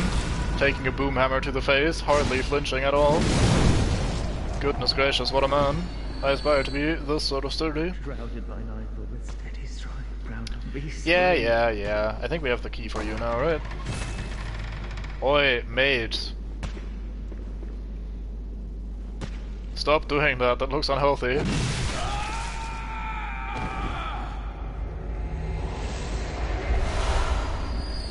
We get the Yamamura Hunter Hat, as well as the Kaki Haori, and Wine Hakama, or whatever, and Old Hunter Armbands. It's quite the names there for a set like this. So many items. Oh, here it is.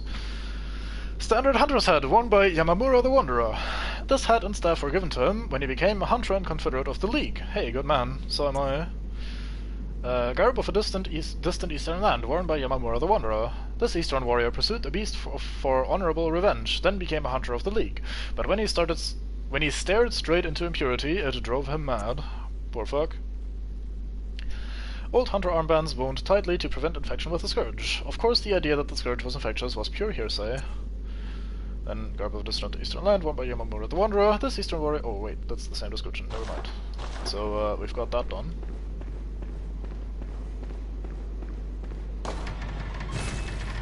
More loot. Frenzied cold blood. Yes, please.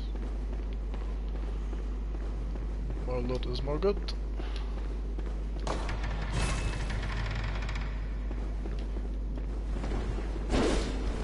Oh, you cheeky fuck, I forgot about you. You have absolutely no healing for this, so probably end in tears. I'll give it my best shot, including some cheese. That even gave me a back swap. That's funny. Oh, you cheese back, how dare you? Only I may cheese. It is the way of the main character.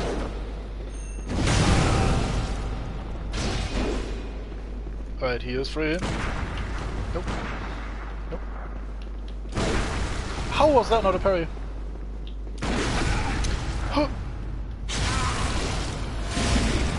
Wow, that did fuck all visceral attack damage right there. I am severely disappointed.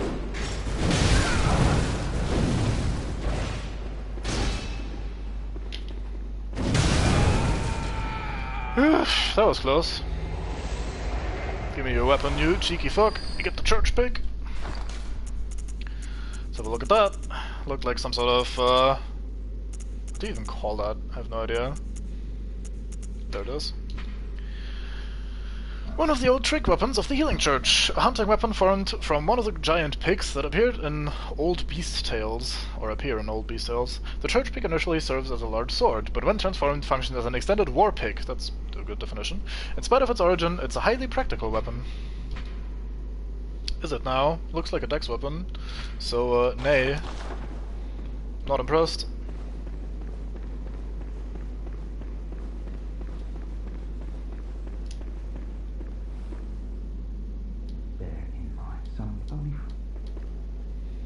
So, time to open door. No, wait, we can't, never mind. Oh yeah, we get that key a lot later, actually. Is there anything else in here that we can now do? Having the jail cell key. I think these are all the doors open now. This is where the guy was hiding. Yeah, seems so good. Alright then.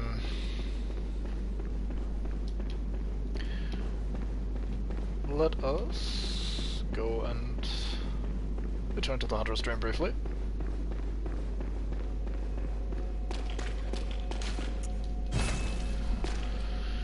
Ooh boy, oh boy.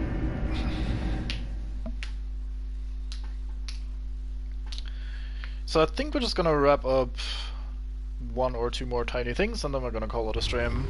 And we'll keep the last area of the DLC, which is somewhat big and has a very difficult boss, for next time. And if that goes well, we might even finish the playthrough next time, which would be interesting. I didn't expect the DLC to go this smoothly, so I mean, it's a positive surprise, to be sure. Better than being stuck on bosses that I can't quite fight. We get the Maria Hunter set. Who would we be if we were not to buy this?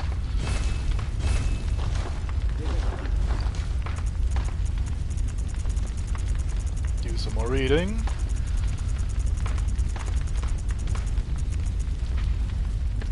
Among the first hunters, all students of Gehrman, was Lady Hunter Maria. This was her hunter's cap, crafted in Canehurst. Maria is distantly related to the Undead Queen, but had great admiration for Gehrman, unaware of his curious mania. Nothing fancy going on here. We already know that Gehrman might be a bit of a weird one. Some obsessions here and there. Let's quickly have a repair, actually. I haven't repaired in a long time. I probably don't need to repair that much if I'm not using the Whirligig saw though, so I guess that goes hand in hand. So, let us, before spending souls, quickly go back to the research hall and see if Adeline is in the next quest stage.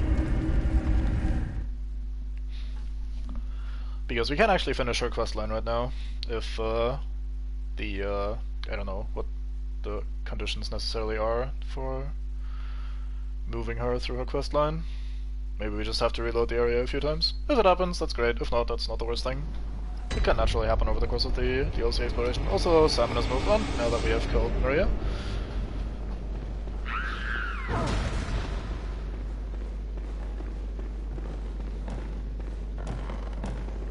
Oh, hello.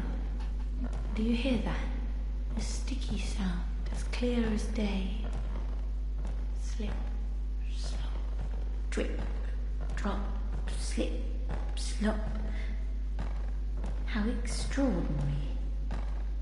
Do you think that water drips even down deep below at the bottom of the sea? Can you hear it?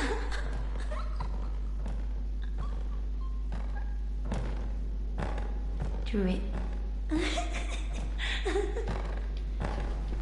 Nope, not quite on the next stage yet. Let's quickly head back out. And we'll do something else in the meanwhile. So, we picked up a blood drag earlier, and I wanted to pick one up so we can talk to Annalise and offer the blood drag for her. So we shall turn that in.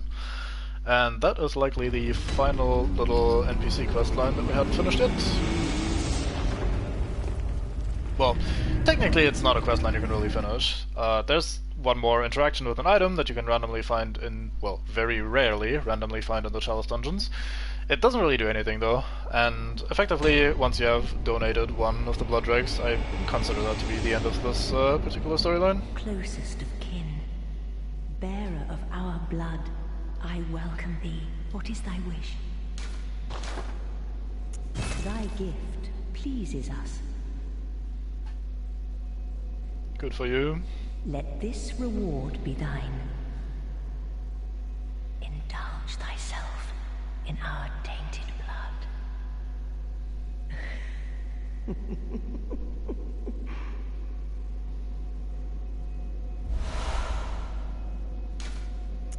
We await thy return for the honor of Canehurst. Alright, I think that is the last gesture in the game, and if we were doing the achievements, that would be where the all gesture achievements would pop. I'm not entirely sure though. I didn't check that stuff too thoroughly. Maybe that's not even an achievement in this game. It is in Dark Souls 2, but oh well. So, let's quickly teleport back once more to Adeline, see if we can finish off her questline as well, and if not, that's not a big deal, we'll just do that next time. So, just to wrap up as much stuff as we can. And then next time, like I said earlier, we're gonna do the final DLC area, the final boss, and then, or well, the final DLC boss, and if we manage to do that in a moderately decent amount of time, maybe we can even finish the entire game, because in the base game, all that's missing is the 2 final boss fights, and then we're completely done. We've done basically all we can. Yeah. Through it. Alright then, keep your secrets. In that case, we shall quickly head back to the Hunter stream and just call it a stream. How fitting. I didn't even plan for that, it just worked out that way. I was becoming itchy and stuffy as well, as always. Oh, fuck pain. Anyway, yeah. A lot of good progress here. I'm a bit surprised at how well these fights have been going and how well the DLC has been going in general. I used to struggle a lot more with that, but maybe once again we're just being carried by the ridiculous amount of HP that we have. Thank you very much for watching, I hope you had fun, and I'll see you next time, which will be possibly the end of the playthrough. Haha, who knows. Bye bye!